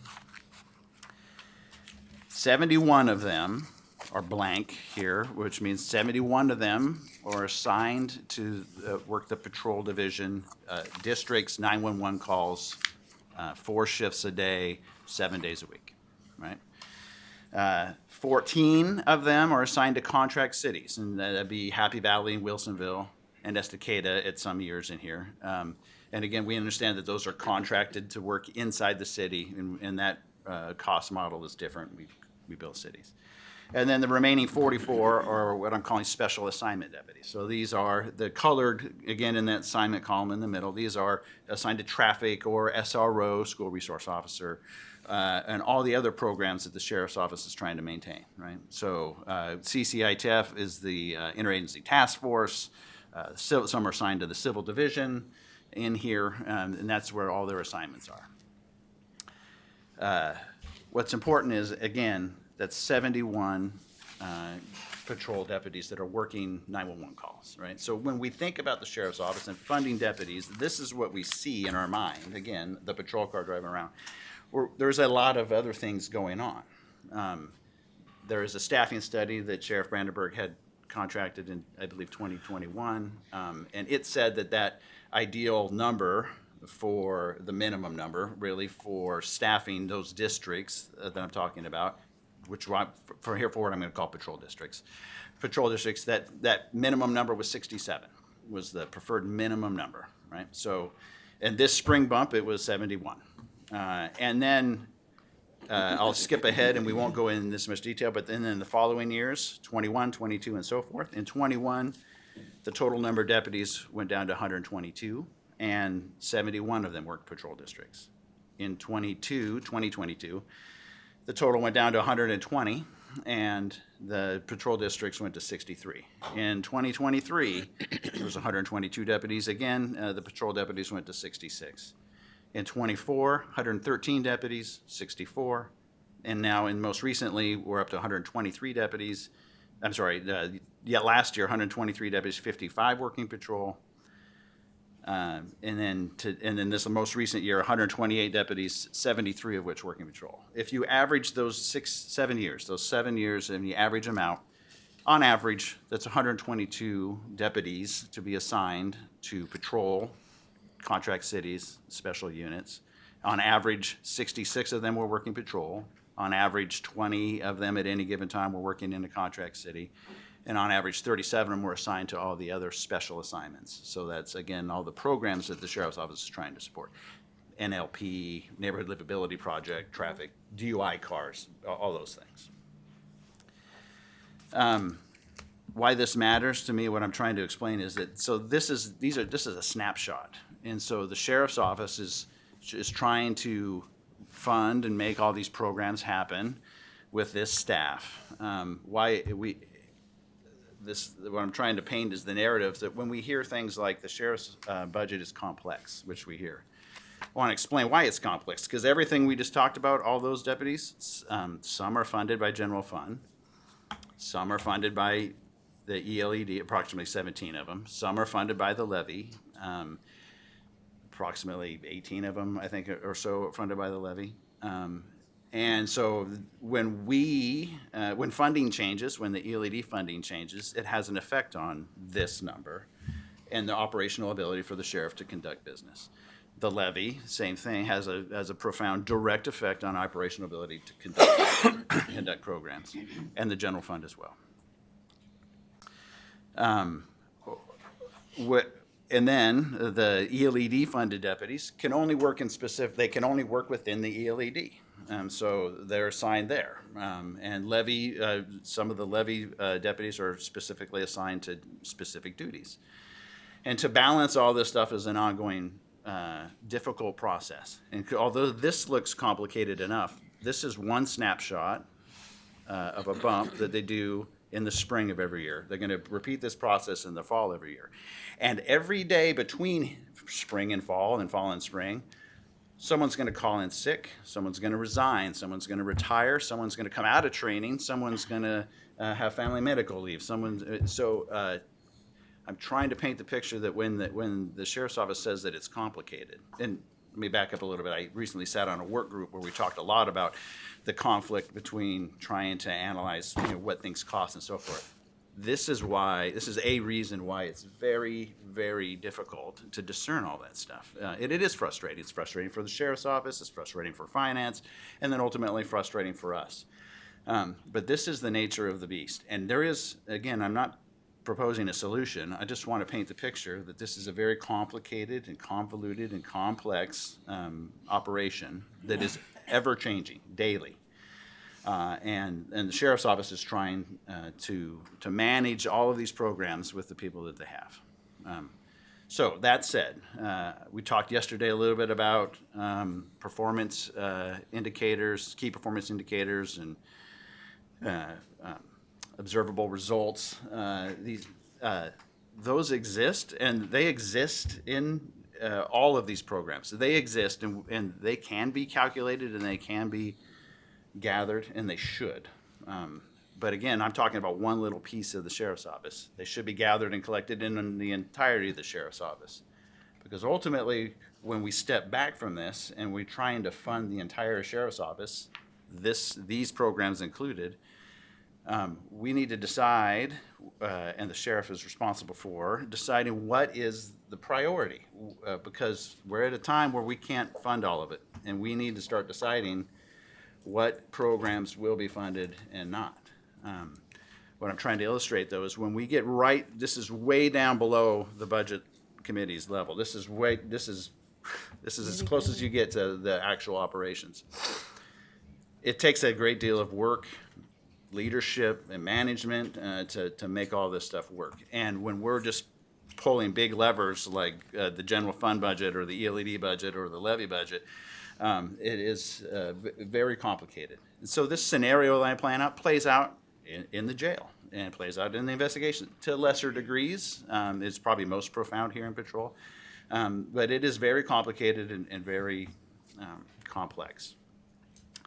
I want to overlay, so I'm going to back out a little bit and overlay this with county, the sheriff's office FTE as a whole. So this number, again, the average is 122 deputies over the last 6 years at any given time. Again, not counting those in training, these are operational deputies. The irony for me is that I came to the sheriff's office in 1997, and in 1998 completed training and was in this bump. And I was the last one in the bump, was the most junior guy, and I was number 122. So in 1998, 28 years ago, we had 122 deputies, and today we have 122 deputies. In 28 years, the sheriff's office, to this date, essentially does the same work with the same number of patrol deputies. The sheriff's office has managed to maintain that force. There are, as the sheriff indicated in the budget thing, there are positions that are held vacant, 15 patrol positions, and others that are held vacant, but the number still holds strong at that number, which is, quite frankly, the average was 66 deputies at any given time working the district, which is below the staffing standard number of 67. We're barely getting it done, is what I'm trying to say. But in that time, the sheriff's office, that patrol number has roughly stayed the same for 28 years. In that time, again, back in 1998, when I came to the sheriff's office, there was roughly 460-ish FTE for the sheriff's office in totality. Today, there are 607. So we have grown over 150 FTE in the sheriff's office. Yet the 122 patrol deputies remain the same. What I'm trying to, and the county population has grown exponentially. So what I'm trying to illustrate is that the sheriff's office, like every other business, has grown and expanded, added programs. Those programs have grown and added people, and there's been a degree of expansion. You might call it mission creep, but this is all grown in size and mass and momentum. And then here we are today at a time which we need to start talking about how we can't afford that anymore, and we're going to suffer under our own weight.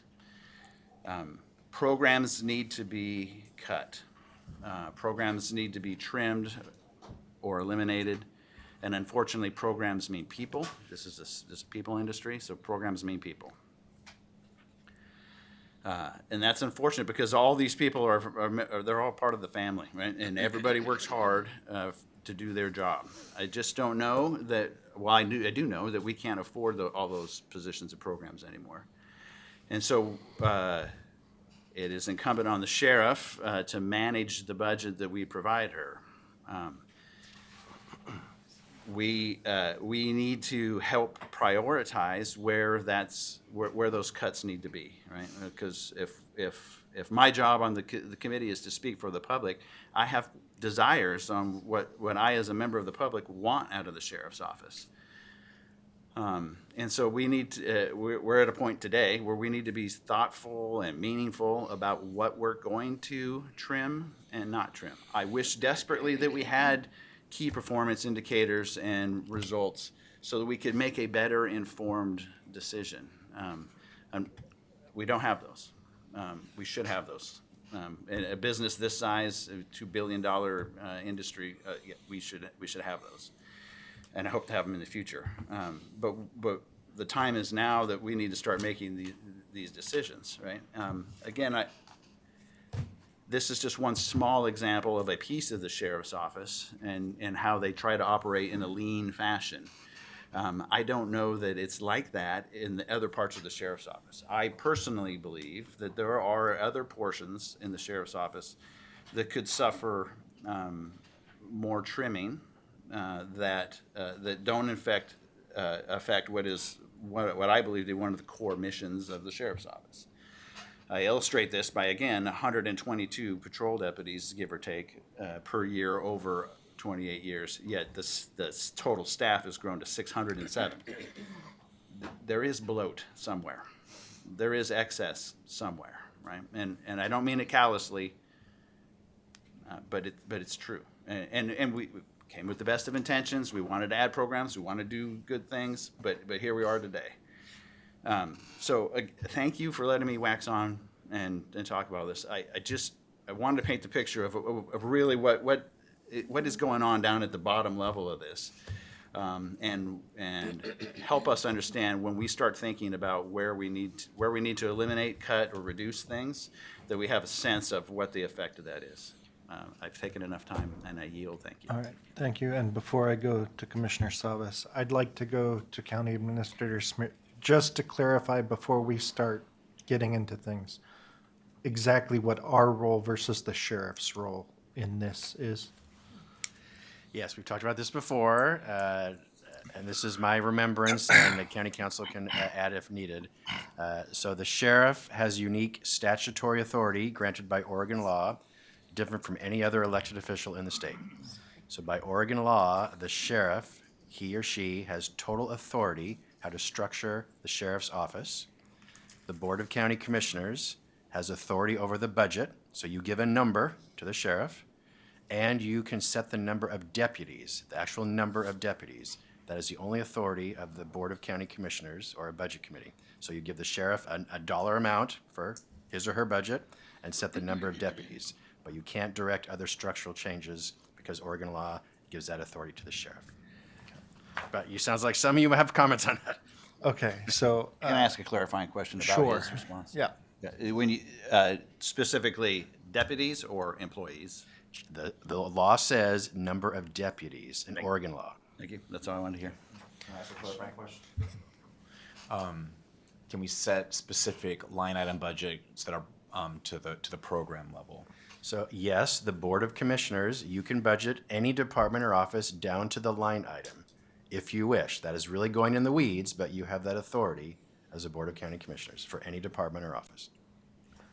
Thank you. Chair, may I, because my card was raised before Commissioner Savas's, Okay. because I also want to respond to James, sorry. I agree with everything you just said, except for one thing. No, my mic is on, sorry, I'm usually way louder than this. Except for 1 year, the county has grown in population less than 1%. So 1 year, it grew 2.8%. Otherwise, it's been under 1% a year. So we are serving basically almost the same population that we did back in 2018, slightly more. Okay, so and the reason I asked for that number, I've had a number of people say to me, shouldn't we grow the department based on population? Because isn't that the number of people we're serving, right? So I don't know. It's just a number that I wanted brought to us because I wasn't aware of what that number is. So, and I'm actually very surprised because I thought we were growing more than that. But it says where these numbers came from. So I don't disagree with anything you said there, but I just wanted to say we haven't grown exponentially, which to me would be a very large number. And then I have more later, but I'll get there after everybody else has made comments. Sheriff Brandenburg. Thank you. Can I clarify? I'm just writing the numbers down as you were talking. So you talked about 2025 and the number of deputies in 2025. What was your number? Hold on. Total was, I believe, 123. Again, I'm not counting anybody in FDEP. Correct, and you said the deputies on the bump. I think you said 55 On patrol? Yeah. on patrol, the patrol bump. And did you talk about 2026, this current year? 128 total, 73. So currently, we have 73 deputies on the bump, which doesn't include K-9, other specialty units that are out on patrol but not assigned to districts. So that 73 did include your canines because they were in the bump. Because they're in the bump, this bump, okay. And then the sergeants, which we typically have, I think, 14 to 16. 16 is your ideal Yeah, number. so that's again, pretty much our this- max. This is deputy sheriffs, this is not sergeants, lieutenants. This is- So there's additional 16 sergeants that oversee and respond to calls. And so we currently, so 2025 did sound bad. And it is that ebb and flow of retirements and hirings. And if you notice on your sheets here, the words FTEP, and you talked about these are recruits in training. And thankfully, you all invested in me hiring since I took over as sheriff, because if we did not have aggressive hiring, it takes 18 months for a brand-new recruit to be turned out. The 73 you see today are because we invested in hiring. It is difficult because it's people come and go, and they want to stay. We have seen less retirements. The benefits package, the compensation that you've invested into the sheriff's office has paid off. So I didn't want to leave you with that we are in dire straits. We are above the minimums, and as Commissioner Helm talked about, population hasn't exploded. But also that's one metric of measurements, and part of the staffing study, which is helpful for us to determine do we have enough patrol deputies, is proactive time. So do deputies have time to drive down Mr. Carnes' streets and do proactive work? And I can tell you this year, and you can look on our website, my metrics are there, our crimes, which are down, and our proactivity of our deputies is high. So we are fine for now. What gives me greatest pause is I think you said that there were 18 levy deputy positions. It's actually 38 patrol deputies. That is one of the reasons why we really need to discuss the levy, because that is what's keeping our streets safe as well. So it is the funding of not only the ELED, which we do need those 24 ELED positions, the levy positions, and the general funded positions. So I just wanted to, before we start this conversation, that our latest spring bump has 73, and we are in a pretty good position for, I'm just looking at sorry, I should have looked earlier, and looking at how many recruits we have in training, which is helpful because once they do turn out, that is deputies who are in their own car responding to calls. So thank you. Hope that helps. Elizabeth, would yours make sense to kind of jump in? Yeah, yes, I just wanted to respond to Commissioner Helm on the stats that we have for the population. We receive those each year from Portland State University, and they're also in all of our ACFR documents that are online. And so what we did is we just pulled them from the ACFR and provided the formulas. So I thought it would have been greater too. I know. We were I was surprised. so surprised, right? I know. We Okay. remained stagnant.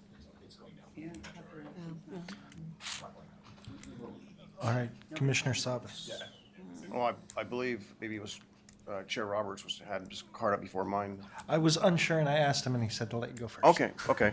So I appreciate Mr. Rhodes. Thank you for enlightening us on that. I didn't understand that, so you helped. So I do have a question for you and another comment. So you mentioned the minimum was 67 in the study. What was the other recommendation on the other side? Minimum or not a maximum, but the recommended? It was, I don't have the study in front of me, but as I recall, the number was 67 patrol deputies would provide essentially enough to have roughly 16 deputies per shift, and that would accommodate, they had a percentage of self-initiated activity, somewhere around 50 or 60% of self-initiated activity. So that by their study, this would give enough deputies to respond to calls, yet still perform a modicum amount of self-initiated activity. Okay, so there was a minimum, there wasn't a recommended? I don't know that, I don't recall there being a max or minimum, but that was that was their I guess you could say that is their recommended, 67 was their recommended. Yeah, so it's the ratio of, because you'll see some police departments say it's how many officers per thousand, and you hear that a lot. And so, which was surprising to me with the staffing study, was that that's one way of looking at it. It's a very crude to get close, right? And you'll hear that with Portland Police. And so it is really about, do your cops have time to do the proactive community policing, just driving down the streets, looking for crime, preventing crime, rather than just responding to crime. And so that is the metric since that staffing study was done, and that's how we are analyzing our call data. And so on our website, you'll see our metrics, and we do have those metrics. And we analyze, and that's how we look at our resources. Where do we assign folks on the shifts, time of day, the day? It's been very helpful. And so that staffing study, and I appreciate County Administrator Schmidt because you helped fund that, has been helpful for us to put our resources where they need to be. Okay. So if I may, I'll just carry on here. Thank you for that. And I want to say, before I get too far along, I'm just going to say thank you to everyone around the table, the sheriff's office. The tenor is much better than in years past. So I just want to acknowledge the constructive dialogue we're having. So thank you all. I mean, from the bottom of my heart, I just really appreciate the fact that we're talking intelligently and we're all concerned and we all want to serve the public. I do want to quote my Mr. Karn here earlier. His experience in the fire world is not that dissimilar than that of, first responders like CCSO, the sheriff's office. When someone calls 911 or needs help, our job or their job is to be there. It's sometimes the most important day of their life. It's not unlike AMR folks responding to people. So that is the service that I know that people count on. More than anything, that's the one that the people see. That's what the voters see when they, or want to see, or they envision when they vote for the levy, or whatever they're doing when it comes to law enforcement and public safety. And again, fire, AMR, all of that. It's part of the public safety thing, just as well as we heard from someone earlier on Monday or Tuesday about people being prosecuted, right? It requires the DA's office. It requires this whole system to follow through to make sure that the system's complete and is protecting people. And the victim's assistance at the DA's office. I think that's really powerful. And I say that because, being a business owner on McLaughlin Boulevard, having 2 locations, having been robbed at gunpoint, having a number of thefts, vehicles stolen, all kinds of stuff over the years, and calling the sheriff's office, I will say that every deputy that ever responded was outstanding. Every one of them. Some of them couldn't make it, right? Because they were busy and tied up on other calls. And over the years, between my kids and my family and my friends and neighbors, I've grown to know a number of people that either worked at CCSO or have retired from CCSO. So what I've constantly heard from particularly patrol deputies is that there's not enough people on the ground to respond to calls. Now, Mr. Rhodes explained that sometimes people are on leave, or there's maybe the staffing there might look as a number, it's there, but because of all these changes, or they're not available on that particular day or that particular time of day or shift, that they're not all there. But I also do when I talk to deputies, and in my last 15 years especially, conveying that, geez, it's really dangerous for us when we don't have enough people to respond to a call. We need backup, right? And we don't have enough backup, which puts them at risk on the street. So having enough deputies, patrol deputies in place to respond to calls and have backup and all that, and I don't know those numbers. It's not my business. That's why I was asking for what is the right number, right? And, I know there's different number of calls at different times of day, 24 hours. There's times where we need more. So I'm just looking for the right number. And I do have a lot of, not unlike a lot of us in this room and my neighbors and everyone else, people see the patrol deputies as the #1 priority. And our population has grown considerably in 20 years, 10 years, 15, even since I've been here. It was 350 something when I got on the commission 15 years ago. We're at 420, 430 right now.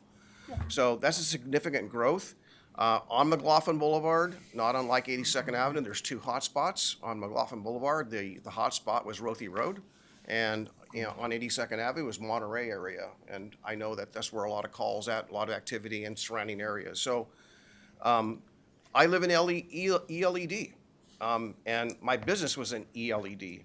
So, I, as a voter, as a citizen, and a business owner, I paid, right, for ELED all these years. And so I was getting essentially, or under the assumption that we get an extra level of coverage than I would for areas that were outside the district. And we pay 73 cents per thousand for that. That's a lot of money. Now that number of deputies is now declining because of what we all realize is just the limits of what we can provide for those dollars. So that's understandable. And I think that's where the levy comes in to augment that coverage around the county, not just ELED, but around the county, as well as a jail for the cities and all the other aspects of this. So what I appreciate the current numbers that were at 73. Sheriff Brandenburg, my understanding is that there was a shift that was entirely eliminated recently, the last several months, or can you expand on that? Yeah, as I discussed in my opening for you all, it's not a complete, what word am I looking for? Elimination of the shift. It was, we moved some folks out of that shift to higher peak call areas. And so, and that's just using our data, using our metrics to put people where we need them so that when you call 911, you get somebody there. It's not an elimination, it's staffing management. And we, since I've taken over as sheriff, unfortunately, Sheriff Roberts was moving that direction to get these metrics because it's super helpful to have data to inform us. And so that is not an elimination, it's staffing management. Someone sent me the staffing study here, just so you're aware. So the minimum number of deputies that they recommended for a minimum 35% proactive rate was 62. 67 was, maybe it was 67, 40%. 45%, which is anything above the 67, and the 40% proactivity rate is 45% for 73. We're actually seeing a higher proactivity rate actually measured in our latest numbers that is higher than 45%. So it tells me that right now we are managing patrol to where there's a good number of proactivity versus responding to calls for service. When you mentioned you didn't get somebody to respond to you because they were tied up on another call, right? And that, if we don't manage it correctly, you're gonna get that. So I can tell you that we use real-time metrics every time we do a bump. And when Mr. Rhodes was here in patrol, you didn't have the advantage of that. So I can tell you that we are doing the best with what we have and using data to inform. And to put folks in, you're talking about the ELED, right? The area, that's a densely populated area. Obviously, when you look at our heat map, that's where the majority of the calls are. Not all the times, you can't put all your resources there.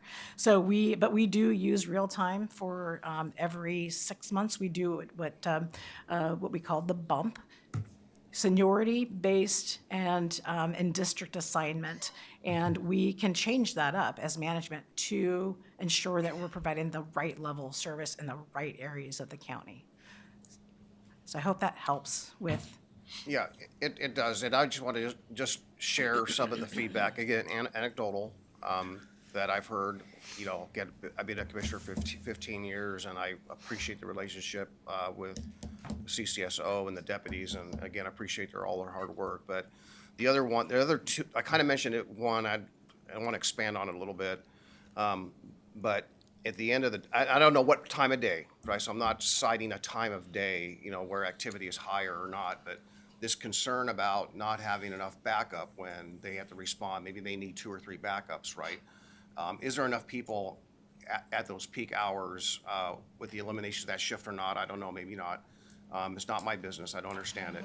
And the other issue is that, by the way, Commissioner, and I've heard this for years, that's why our overtime is so high, right, is because we're working longer days, right, 10, 12 hours, right, we're filling out reports and so on, our days go on, and we don't have enough time. So that's anecdotal, I recognize that, right? The other, I won't say criticism, and not criticism of anyone in the room, but criticism of the study itself, right? That the study the word flawed's been used, okay, for example. I don't know. I'm sure every county is different, right? I'm probably sure you have some baseline standards, but I just wonder, frankly, we're certainly not meeting the recommended staffing levels for the study, right? But we're still doing a great job. Your metrics, as you said. That's not true. So we're exceeding the minimum levels of the staffing study. And with the population that hasn't really taken off, I mean, that's a factor into it. We're exceeding the number of the recommended deputies. Across the board?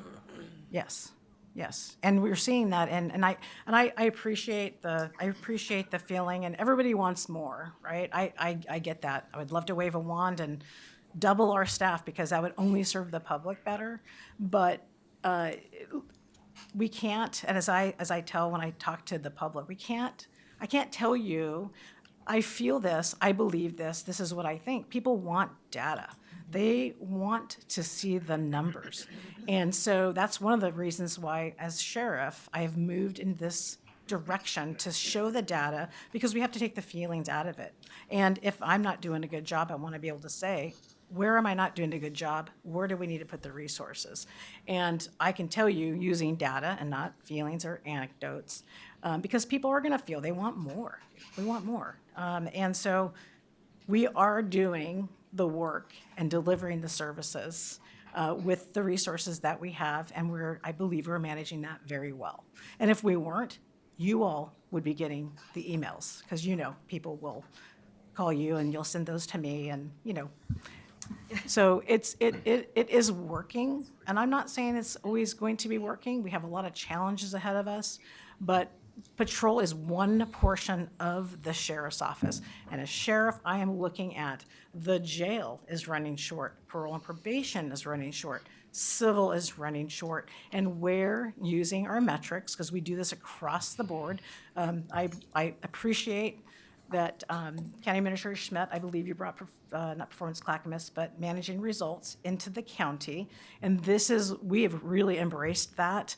And we use that data across our programs to set goals and to hit those metrics, and then to question why. When we analyze the data, are we not hitting those? Or should we just scrap that metric and do something else? Because we can't tell people we feel, we believe, we think. It is data. People want to see data. Yeah. Well, thank you for that. And I just have one more point, and then I'll yield back for now, and that is that appreciate the numbers and the data.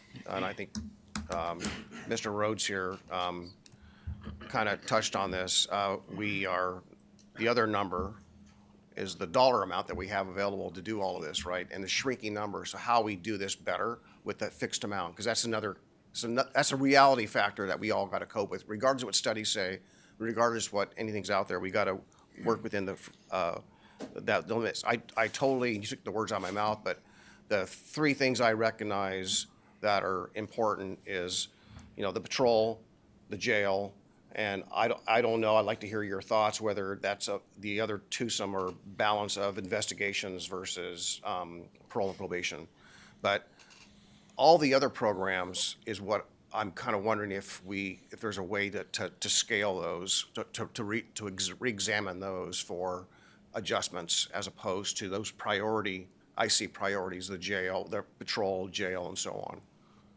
That's my thought. I yield back. No response needed.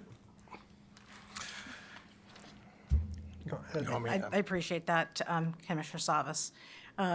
Looking at the sheriff's office as a whole, there are support functions, and the staffing study also shows that we are lean in our support, non-sworn staff or professional staff.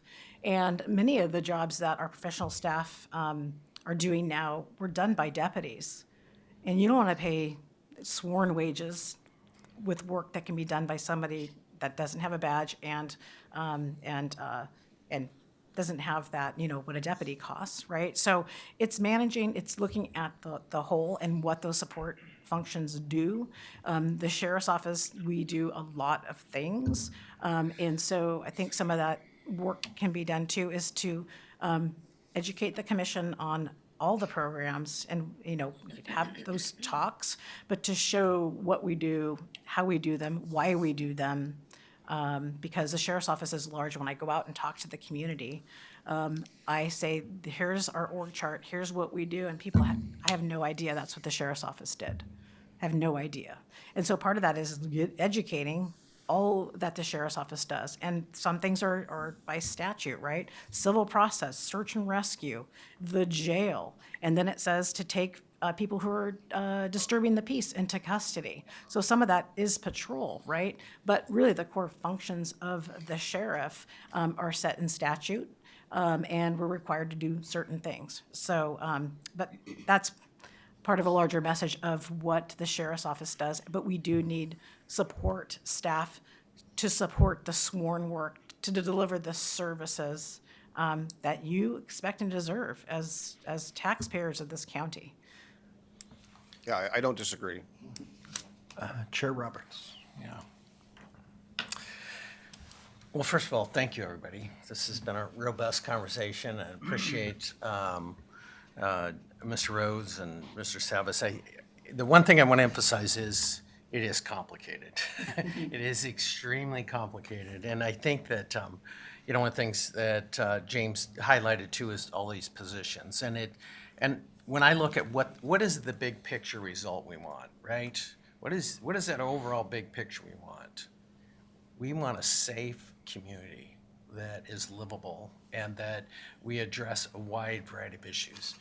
So I'm going to just take you back in time. When I first took office as sheriff, we had closed jail beds. That jail, we had guys working overtime shifts off the charts, and it was literally a revolving door. Crime was high. It was literally, I felt like, completely out of control. As a detective, I was just shocked at really how bad it was. So in order to address some of that really was, number one, we had to hold offenders accountable, which had to do what we could to open those jail beds, and we did that. That's one piece of this big pie we're looking at. But it's much larger than that, and I think that constantly looking at, I think we'd be in a much worse situation if we really didn't think outside the box in a number of ways over the years. And the big philosophy that I always had is, look, we're going to make a bigger difference if we're working together across the line, right? And so I'll give you some examples. I mean, if we could hold offenders accountable and enhance drug and alcohol treatment, that we could start to slow that revolving door down. And I was very pleased. Over time, we had a success rate of 80% of the clients coming out of the jail going through CSEP, trying to look at that big picture of reducing overall crime, which was making a big difference. And the other thing that I really want to kind of highlight to people is that there's a number of different specialized units that really make a difference, right? And we really had our own individual drug task force at one time. We formed a countywide drug task force. We became a member of HIDA, High Intensity Drug Trafficking Area. We got federal dollars to go after drug trafficking organizations that commit heinous crimes, including murder that we've seen in our county. And so by having people working those, we have performance measures that you have to show you're taking off a drug trafficking organization and making that impact. The other big issue, just to also kind of highlight, when I talk about this great big picture, is being a part of the U.S. Marshals Fugitive Task Force. Once we indict somebody, it's not over. They flee all over the United States. We had somebody assigned, I don't know if we still do, but they track down those wanted individuals to make sure we're holding them accountable. They're usually committing crimes along the way. I want to talk about just working internet crimes and kind of making you aware of really the big picture on some of these things. And one of them had to do, I will just tell you, is it was part of ICAC and the Internet Crimes Task Force, and others kind of came. And we had an individual in our county that was talking directly to the number 2 person in charge of ISIS. I was like terrified, and they didn't want to take him off for a while because they were trying to dig up more intelligence, and eventually we were able to do it. Had we not been a part of this joint organization, we probably would have never even known about it, right? And so that is just kind of one example. I want to also tell you kind of, again, on that combating child pornography. One of the largest, he was the largest at the time, person in the city of Milwaukee that was downloading more child pornography images than anybody in the entire United States. And then transferring those on to others. So the point I'm trying to make is it's trying to look at this big picture of how do we address all of these issues. I agree we want to have enough people on backup. We also want to reduce crime. And I want to say kind of, and we've talked about it a little bit today, again, it's the Family Justice Center is about bringing everybody together to help people get out of that cycle of violence, right? And so, I guess I can say I've been in that position where you're trying to balance it. And what I kind of look at overall is, are we bringing crime down? And I've always been thrilled to see is it continuing to come down, and we're one of the safest counties in the metropolitan area. And I think it's because of all of these things that are going together. I did want to talk about the crime data, and that is really this. It started out in New York. It's called CompStat. And they were able to reduce crime by having data to direct patrol activities so that they could get on it before there were more victims. And I can just tell you, I've seen it work amazing. And I'll give you an example. In Estacada, they had a huge burglary crime spree. And it was just like, I mean, it was really out of control. Well, they put the crime data people onto it, figured out time and day, went out there and targeted and arrested the individuals that were doing all of these burglaries. So it is kind of trying to be nimble, and you can eliminate the crime data analysis, but you're kind of running blind. And you're really trying to do the best you can, but that's why some of these non-sworn people don't quite understand that you really want to do your directed patrol. The same thing, I will just tell you, fatality car crashes, right? Where can we go to put the best resources to keep our community safe? And a lot of the stuff that goes on, it's working with DTD. I'll give you an example. They put a strip on this, one of those rubber testers on the road where they can test speed, right?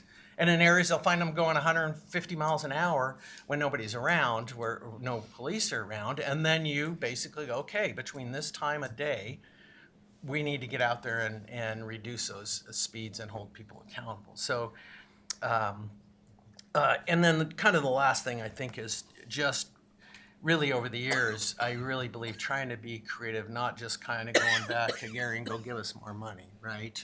I mean, we have really come up with creative ideas. For the Parks Patrol, we came up with the idea of putting parking meters at the parks to help fund the deputies in that area.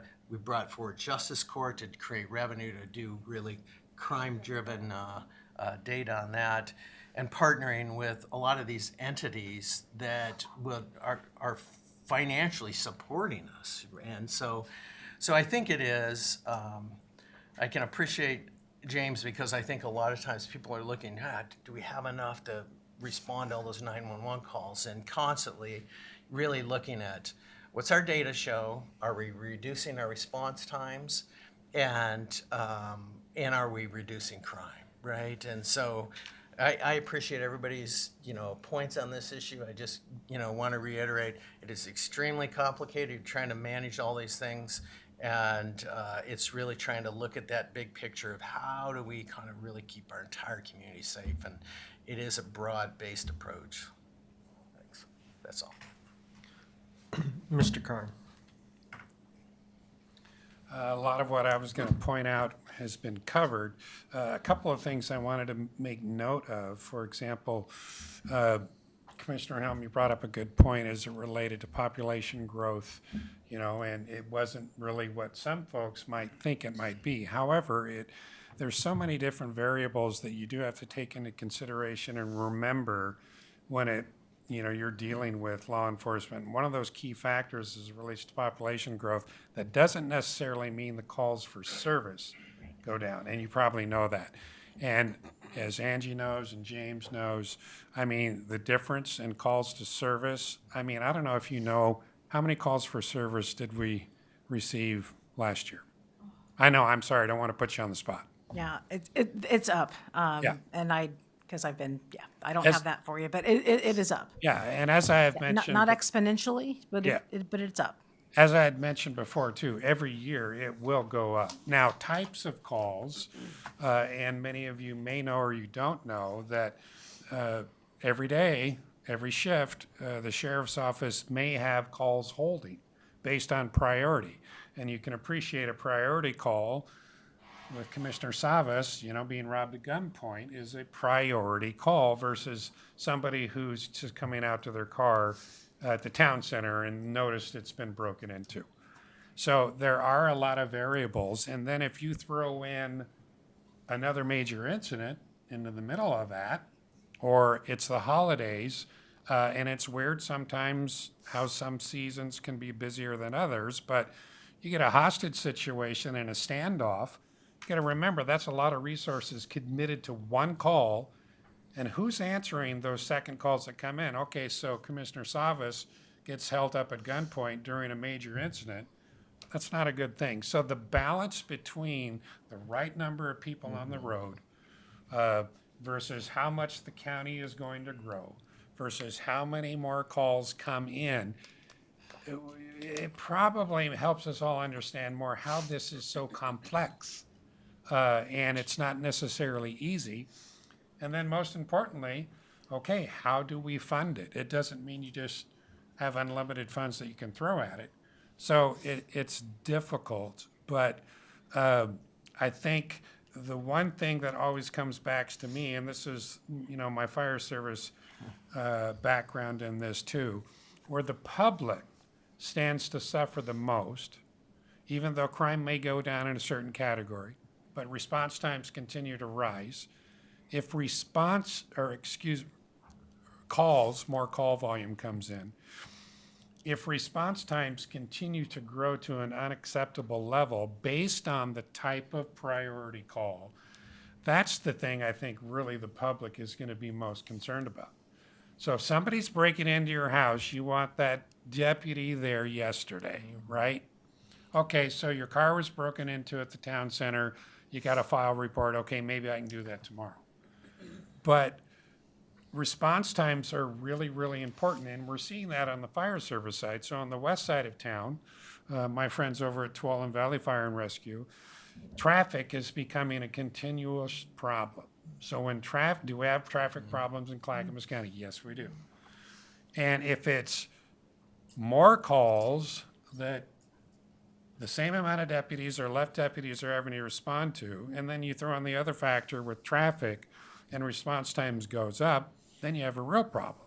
So for example, Tuolumne Valley Fire and Rescue was successful in saying the only way that we can meet this response time matrix goal that we have to respond to your emergency based on the type of emergency in a 3 to 4 minute or a 5 to 6 minute or an 8 to 10 minute is to add more staffing, because traffic is traffic, right? And if they can't get there in a certain time frame, even though they're in quarters when that call comes in and traffic is backed up, so they were successful in passing a bond to build more fire stations to remain within their response time goals. And I think that's something that this county is going to have to pay attention to and look at into the future as it just continues to grow, despite what pace that might be. It's going to continue to grow. And one thing, as a resident of Damascus, and Commissioner Helm knows, is that when I first moved here over 25 years ago, I didn't have the backup going through the core area of Damascus that I do today, which happens every day. But so, it's kind of we're talking about the same amount of deputies, responding to more calls, but into the future, I worry a little bit about, okay, what it's going to look like and what we're going to need to plan to do. And it's going to be challenging. And again, responding back to the response time matrix, I think we've all seen stories about sometimes people waiting for 911 access and being placed on. I would imagine, 10 years ago, nobody thought that they'd be put on hold when they called 911. But now that's all too common. And that's because call volume is up, and priority type of call is always going to get the first attention. So it's going to be a challenging time for our county in the future, based on all the information that James had shared, based on the information that the sheriff and her team is sharing too. Though we may be able to solve this budget problem, I think the future is going to be even more challenging as we start to, and we're going to have to find maybe more innovative ways. A few things that have worked out, for the fire district was we have a community paramedic programs where instead of sending 4 people on a fire engine to what we would call a basic life support issue, we can send somebody, it doesn't need to drive with lights and siren on, one person, and the county is involved in that nursing program, which also helps, where you can send somebody and not full resources. Finding different ways to innovate and answer the calls for service in the future is probably going to be really important too. Thank you. May I have some numbers for you.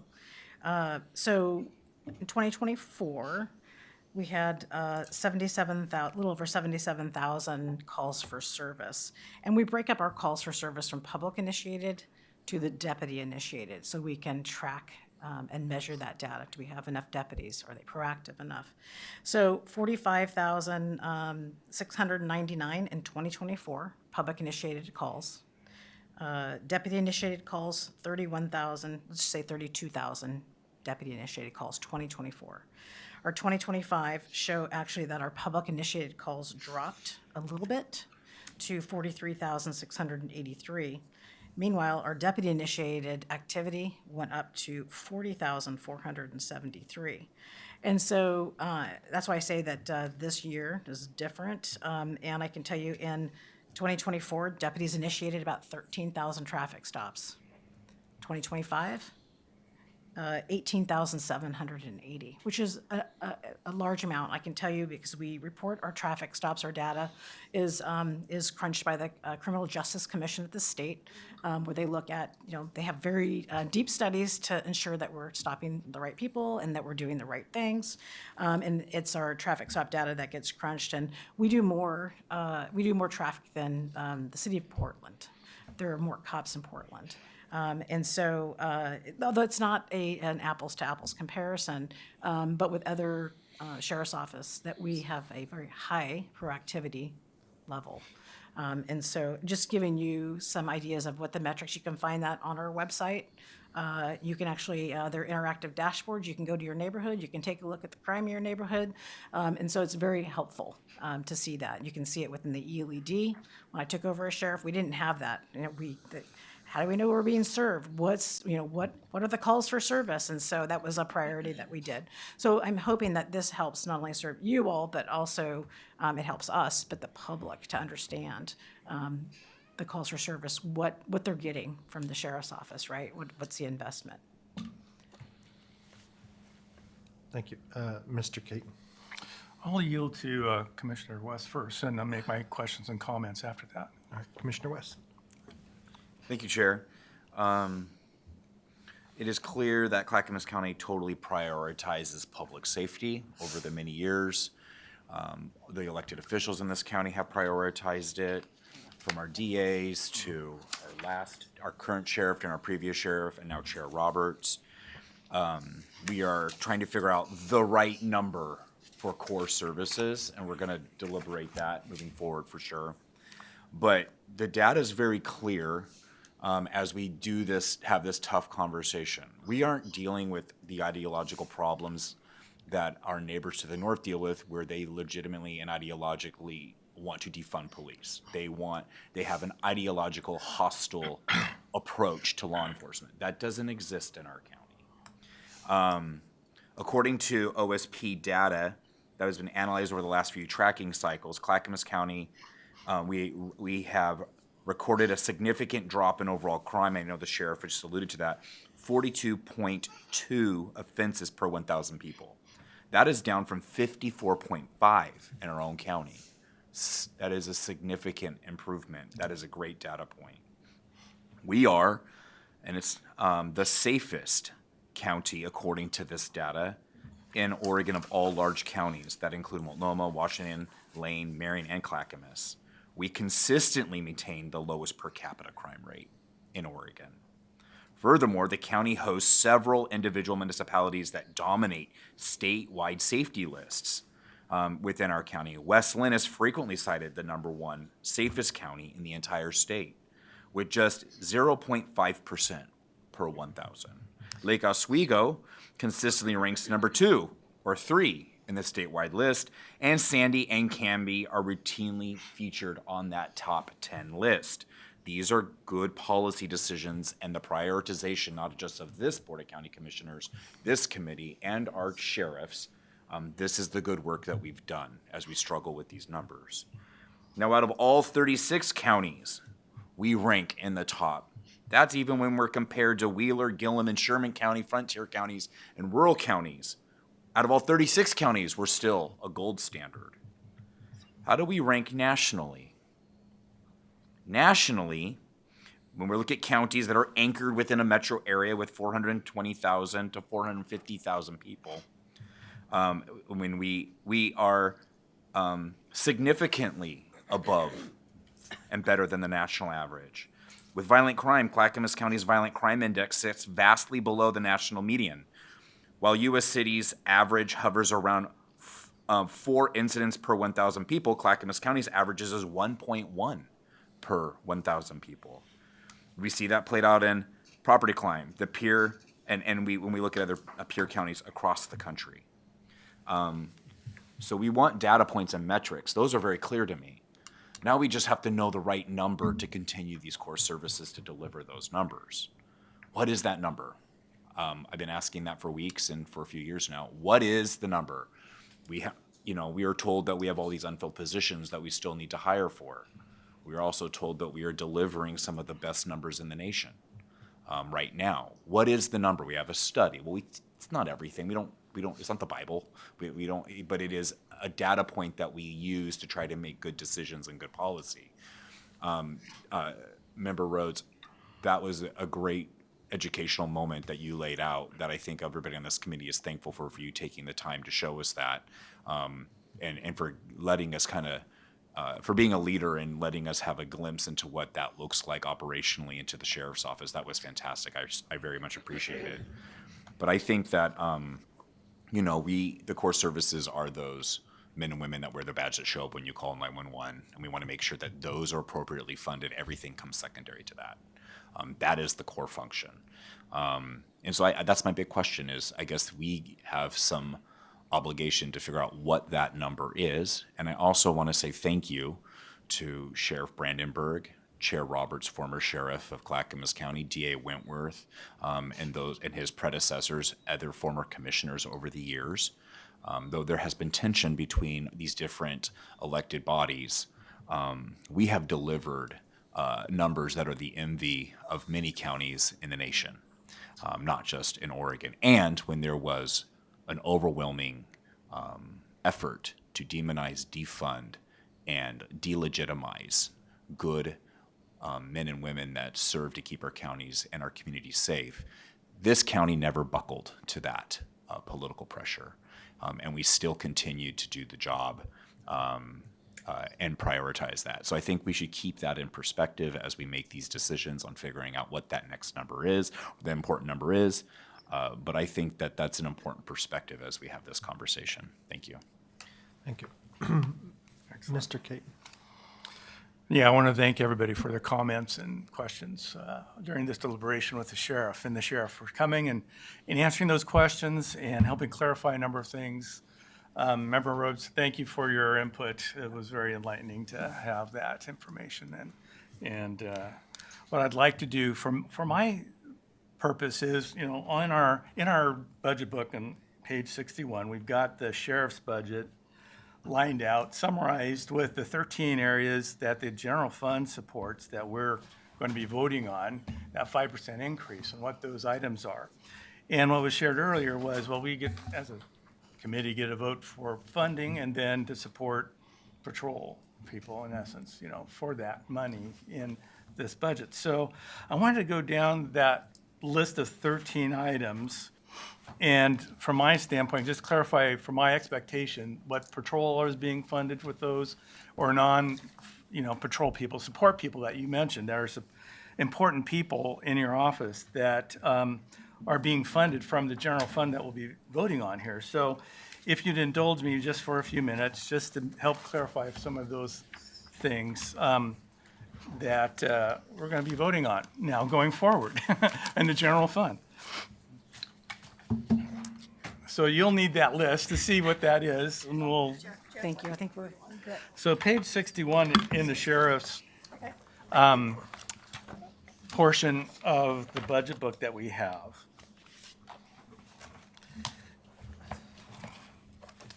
So the yellow highlighted area in our book is Page 61, are we? general fund. So it's page 61 in our book. It's that the we- second slide. Yeah. Yeah, I've just got it. Yeah. Put it up. Okay, let's. Slide 2, I guess it would be.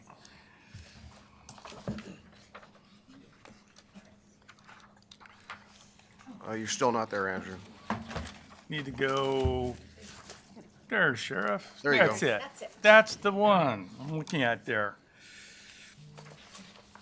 So I just want to, get some clarification from me, what to vote knowledgeably about this portion of our budget, which is the lion's share of our general fund, precious dollars that we're expending here from the general fund.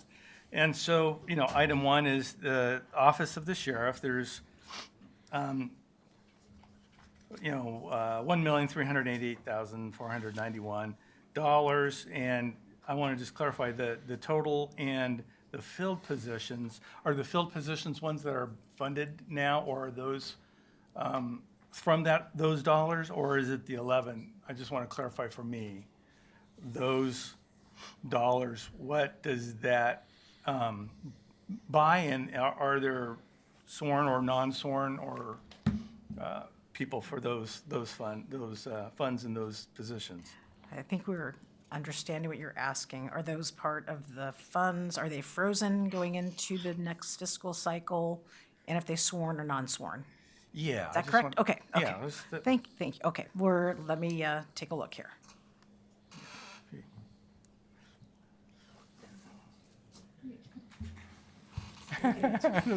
Yeah. What are we getting, so. So the office of the sheriff, you're looking at the 2 vacant, is that what you're asking specifically? I just want to make sure I understand.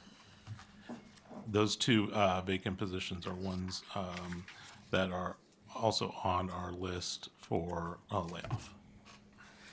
So the funds from the general fund dollars covers 9 positions. Is that what I'm understanding? Okay, thank you. And then going on down, the finance department, looks like all 7 are covered from the 819 then. Yes. And then the operating support, $3,910,644. There's 36 positions that are filled in one, not that this, are funded. Is that what I'm understanding that? Yeah, support. So Yes. there's 36 that funds, and there's 1 that it doesn't fund. Okay. And yeah, we have 1 frozen currently. Okay. And same with professional standards, that's covered, so. And Yes. moving on down, public information officers, 5 are funded with those dollars. Is that what I'm seeing? From general fund dollars. There's other budget dollars, just, I understand that, but just from the general fund dollars, that's what helps fund those positions, and they're, okay. That line also is directly affected by the layoff list, the public information office. The public information office, that line item will be directly impacted by the layoff, three positions. So that the will be 5 reduced. positions filled aren't whole? Is that what you're saying? They're whole right now, but they are on for the budget, the proposition for the budget reduction, specifically the layoff. There are 3 positions there out of the 5. Okay, so that's interesting. Okay. Because it's 128,000. It's 120,400 of the 599. Correct. Of And the so total that, budget that you've got for that. so that is one position. And so that is, there are two current positions in that office that are slated for layoff that are filled. There's one that is vacant. If I may clarify, you're asking if the this- filled is just from general fund money? Well, the general fund money is, I'm wanting to know, what I can expect for my general fund dollars I'm going to vote for here, what positions are going to be accounted for in that. And from this, it looks like in that case, you've got 5 out of 5 that are filled that are going to not be affected. Mr. Caton, can I provide a little bit of But context? that's what I'm trying to clarify here. May I provide a little bit of context to this? So the general fund isn't the only funding source for the programs that you're talking about? Correct, I Yeah, understand okay, that. so, yeah, thank you. So the There are- total budget items are, I'm assuming, is other funding that you have available for that program or that line item. Yeah, we charge the other programs and collect revenue from the other CCSO programs to fund the support programs within our office. They're itemized as indirect expenses and indirect revenue. Okay, yeah. So in this case, the Public Information Office, those 5 positions, it doesn't really reflect that there's going to be an impact from this document, at least from this piece. Because you have to take into effect the indirect costs that come in from other programs which are reduced, which are paid through general fund.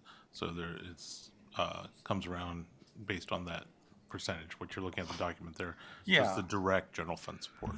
But there is obviously other general fund because of indirect costs that could potentially come in other grants and programs that we bill. So I'm looking next down here at the critical incident response, 779,000. That position that 779,000 pays for one position. Is that what I'm understanding then? That covers it 100%? I think it's important to note that the number of FTE on the right-hand side of this document do not include the positions that the sheriff office is saying that they're either going to keep vacant or eliminate. So it shows it at 607, but the dollars reflect what is going to be eliminated. So you can't, it's a little bit apples and oranges. So ideally, the FTE on the right side would be less based on the budget proposal. The budget proposal by the CCSO is for a reduced it reflects a reduced workforce. The FTEs on the side here don't. Well, that would be helpful for me, I guess, Yeah. to know Yeah. that there's an impact. I mean, that these dollars here, it gives me the impression that if we fund this with general fund dollars with the other dollars Right, of the total budget, that these positions are going to be filled. Correct. And it'd be a part of what we're buying, if you will. But if it doesn't, then It does not. I'm a little hesitant. I mean, I'd like to know if we're funding this, what are the positions that this makes whole or has in its entirety here? Yeah, the $87 million is not funding 607 positions. And Well, to me, it's funding, 534, it seems, because these are filled positions, right? And Mr. Keaton, this That's is what I'm- Sandra Montoya, Budget Manager. If Yeah. if I can just interject on this, these documents were created for normal budgets. This is not a normal process. Because we don't go into every budget with these kinds of shortfalls. The normal process is that we are able to fund operations. This is a very unique, when I would say the last couple of years have been a little bit unique, but we can certainly modify the form for the future, but we would need to get you a different report. I do have something, it's gonna be a little bit hard to follow, but I do have a report that has, and we can cut it several different ways, but we have sworn, non-sworn, funded, unfunded, filled, vacant, because there's lots of combinations of those that you may want to know about, and we just don't know as we sit here. Each of you is very unique in the way you're looking at things. Well, that would be useful because, yeah, the way this reads to me, it says, okay, we've got funding for like the Family Justice Center. It's 100% funded by our general funds, and there's 11 positions that are included in that amount that'll be a part of the next fiscal year. Correct, and so that, we would need the And sheriff's that's what office we're really to go funding. through those numbers. That's the numbers FTE that I'm numbers, expecting to because the dollar fund. numbers reflect a reduced workforce, but the chart of the FTE does not. And so I don't know if the sheriff's office can go through that or not. Yeah. Okay. So, okay. The page you're referring to is not it's accurate at the time this was proposed 3 months ago, right? This is Okay. all done 3 months ago. We can do, the data you're asking for, we can pull together. We just need about 5-10 minutes. We can do in a break coming up. You're not gonna finish in the next 10 minutes. So let's put that together and compile everything into a single chart.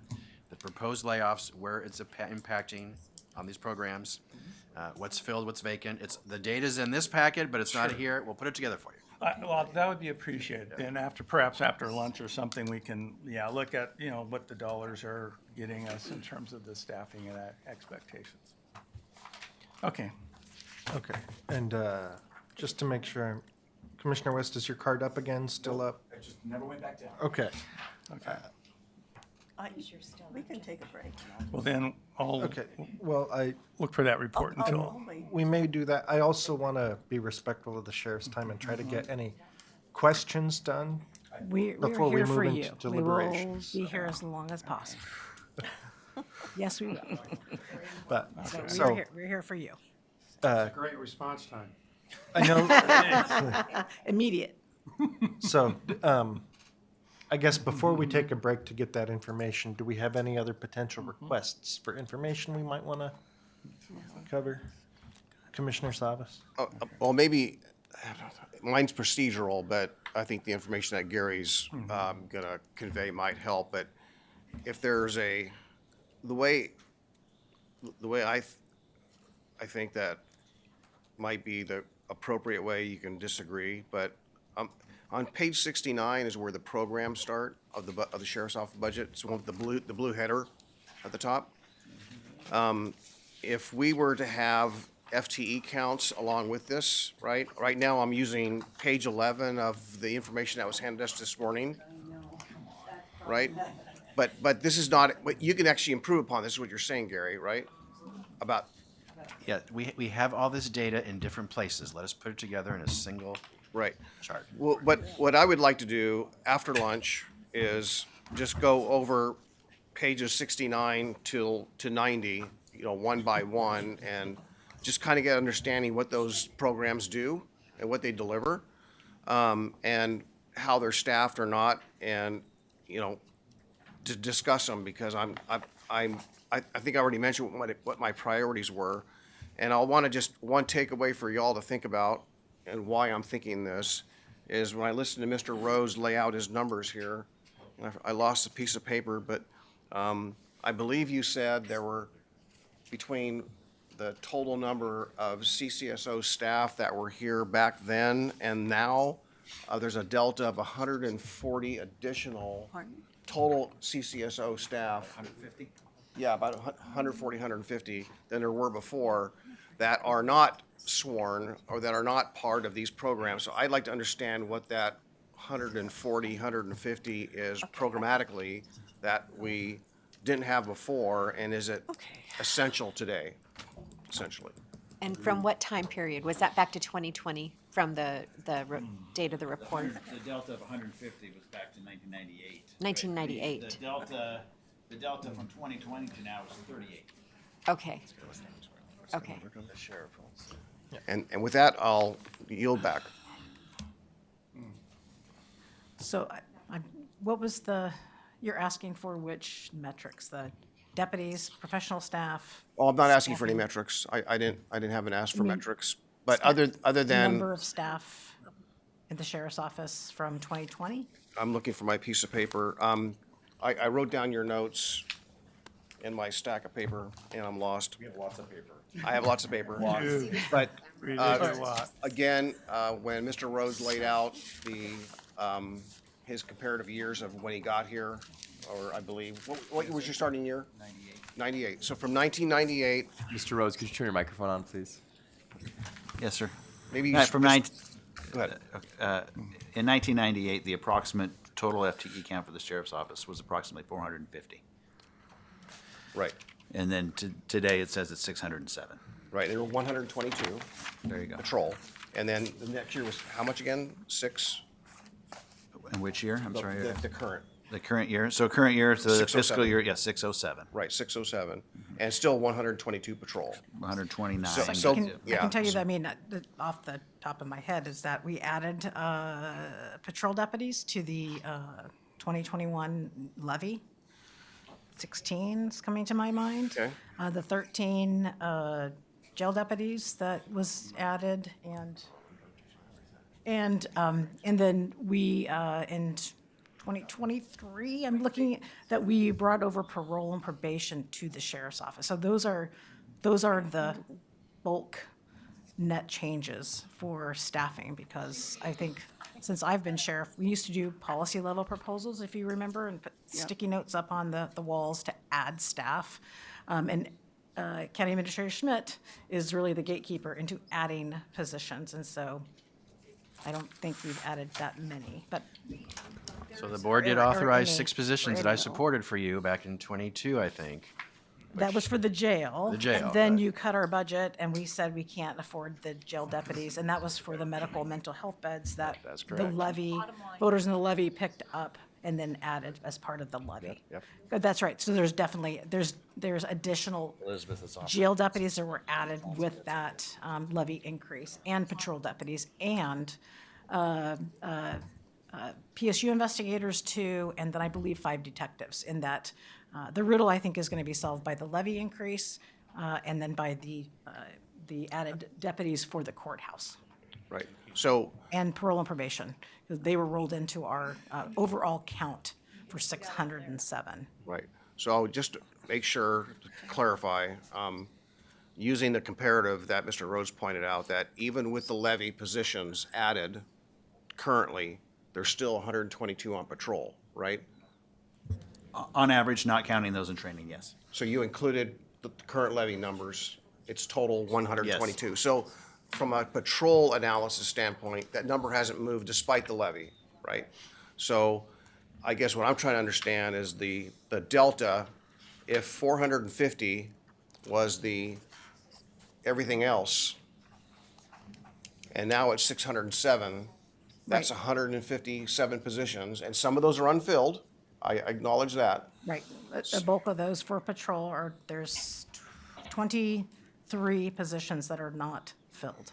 So some of that is the general fund shortage of being able to. Yeah, and I guess Staff that. just to go back so people understand what I'm trying to say, or what I'd like to do, is that if I was starting at page 69, if I was to go page by page, program by program, I'm not looking for exact numbers, but obviously, between those pages 69 and 90 are where some of those other positions have been added, right? Administration, probably, I don't know, but the delta between 607 and 450 is 157 positions.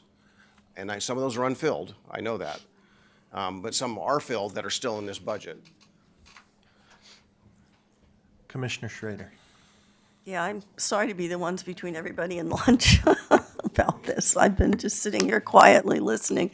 So I want to go back to what Angie, what Mr. Rhodes talked about, because I thought that was very significant. So I've been busily looking up, the statute of what is under the functions of the sheriff statutorily, law enforcement, peacekeeping, court security, and judicial functions, jail operations, civil process, and countywide law enforcement authorities. So those are very, very specific core functions. And what I heard from you, Mr. Rhodes, that maybe there's been some scope creep that these really are like the nitty-gritty of the core functions. And are there other areas that maybe we're doing, or the sheriff's doing, that is not a core function? And given the constraints that we're under with a budget, is that the elephant in the room that we need to look at? You know, for example, one example just off the top of my head is, you know, we have public and government affairs, and so do you guys. Can't we like combine that? Does it have to, do you have to have your own, that kind of a question is what I was thinking of. I mean, because it seems as if, and you did say, Angie, now that parole and probation is under the sheriff's office. It's not a separate entity, so it's the continuum, yeah. Because the issue we have is not just the sheriff's office, but the continuum of what we do, because with our DA, with all those other pieces of the continuum of justice. So that's what I'm trying to get back to, is if you're seeing something that it would be great to have, and it's important, and it's what we do, but we may have to go back, what really is the core services, and how do we manage that piece of it? And let's look at some of these other things that it'd be great to do, but maybe given the constraints we're under at this point in time, because all I hear is we really want to focus on patrol. Well, obviously the visible things, patrol and all those other kinds of functions. So I'm just throwing that out there. And Craig, what do you think?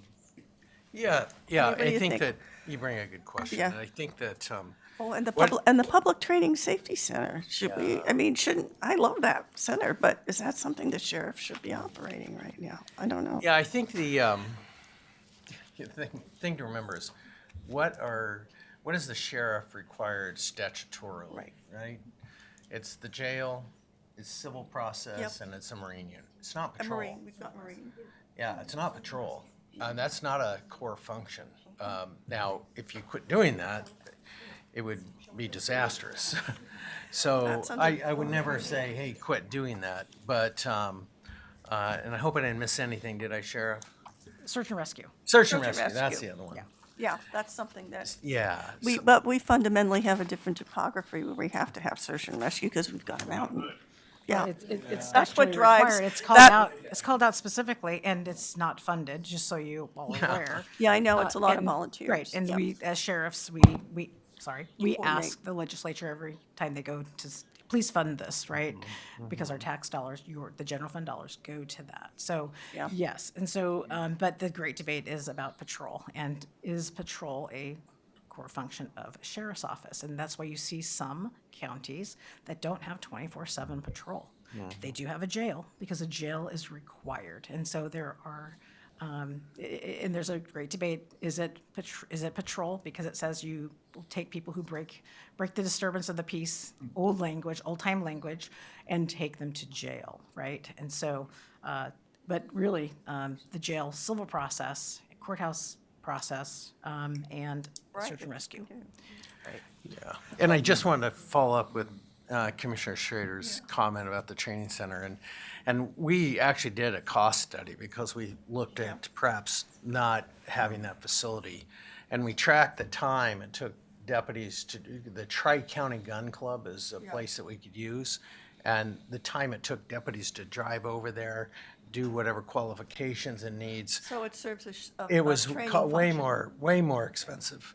And so the benefit of it being there is a lot of the patrol operations is out of the Brooks building, and they can swing by and do some of their training and get right back on the street.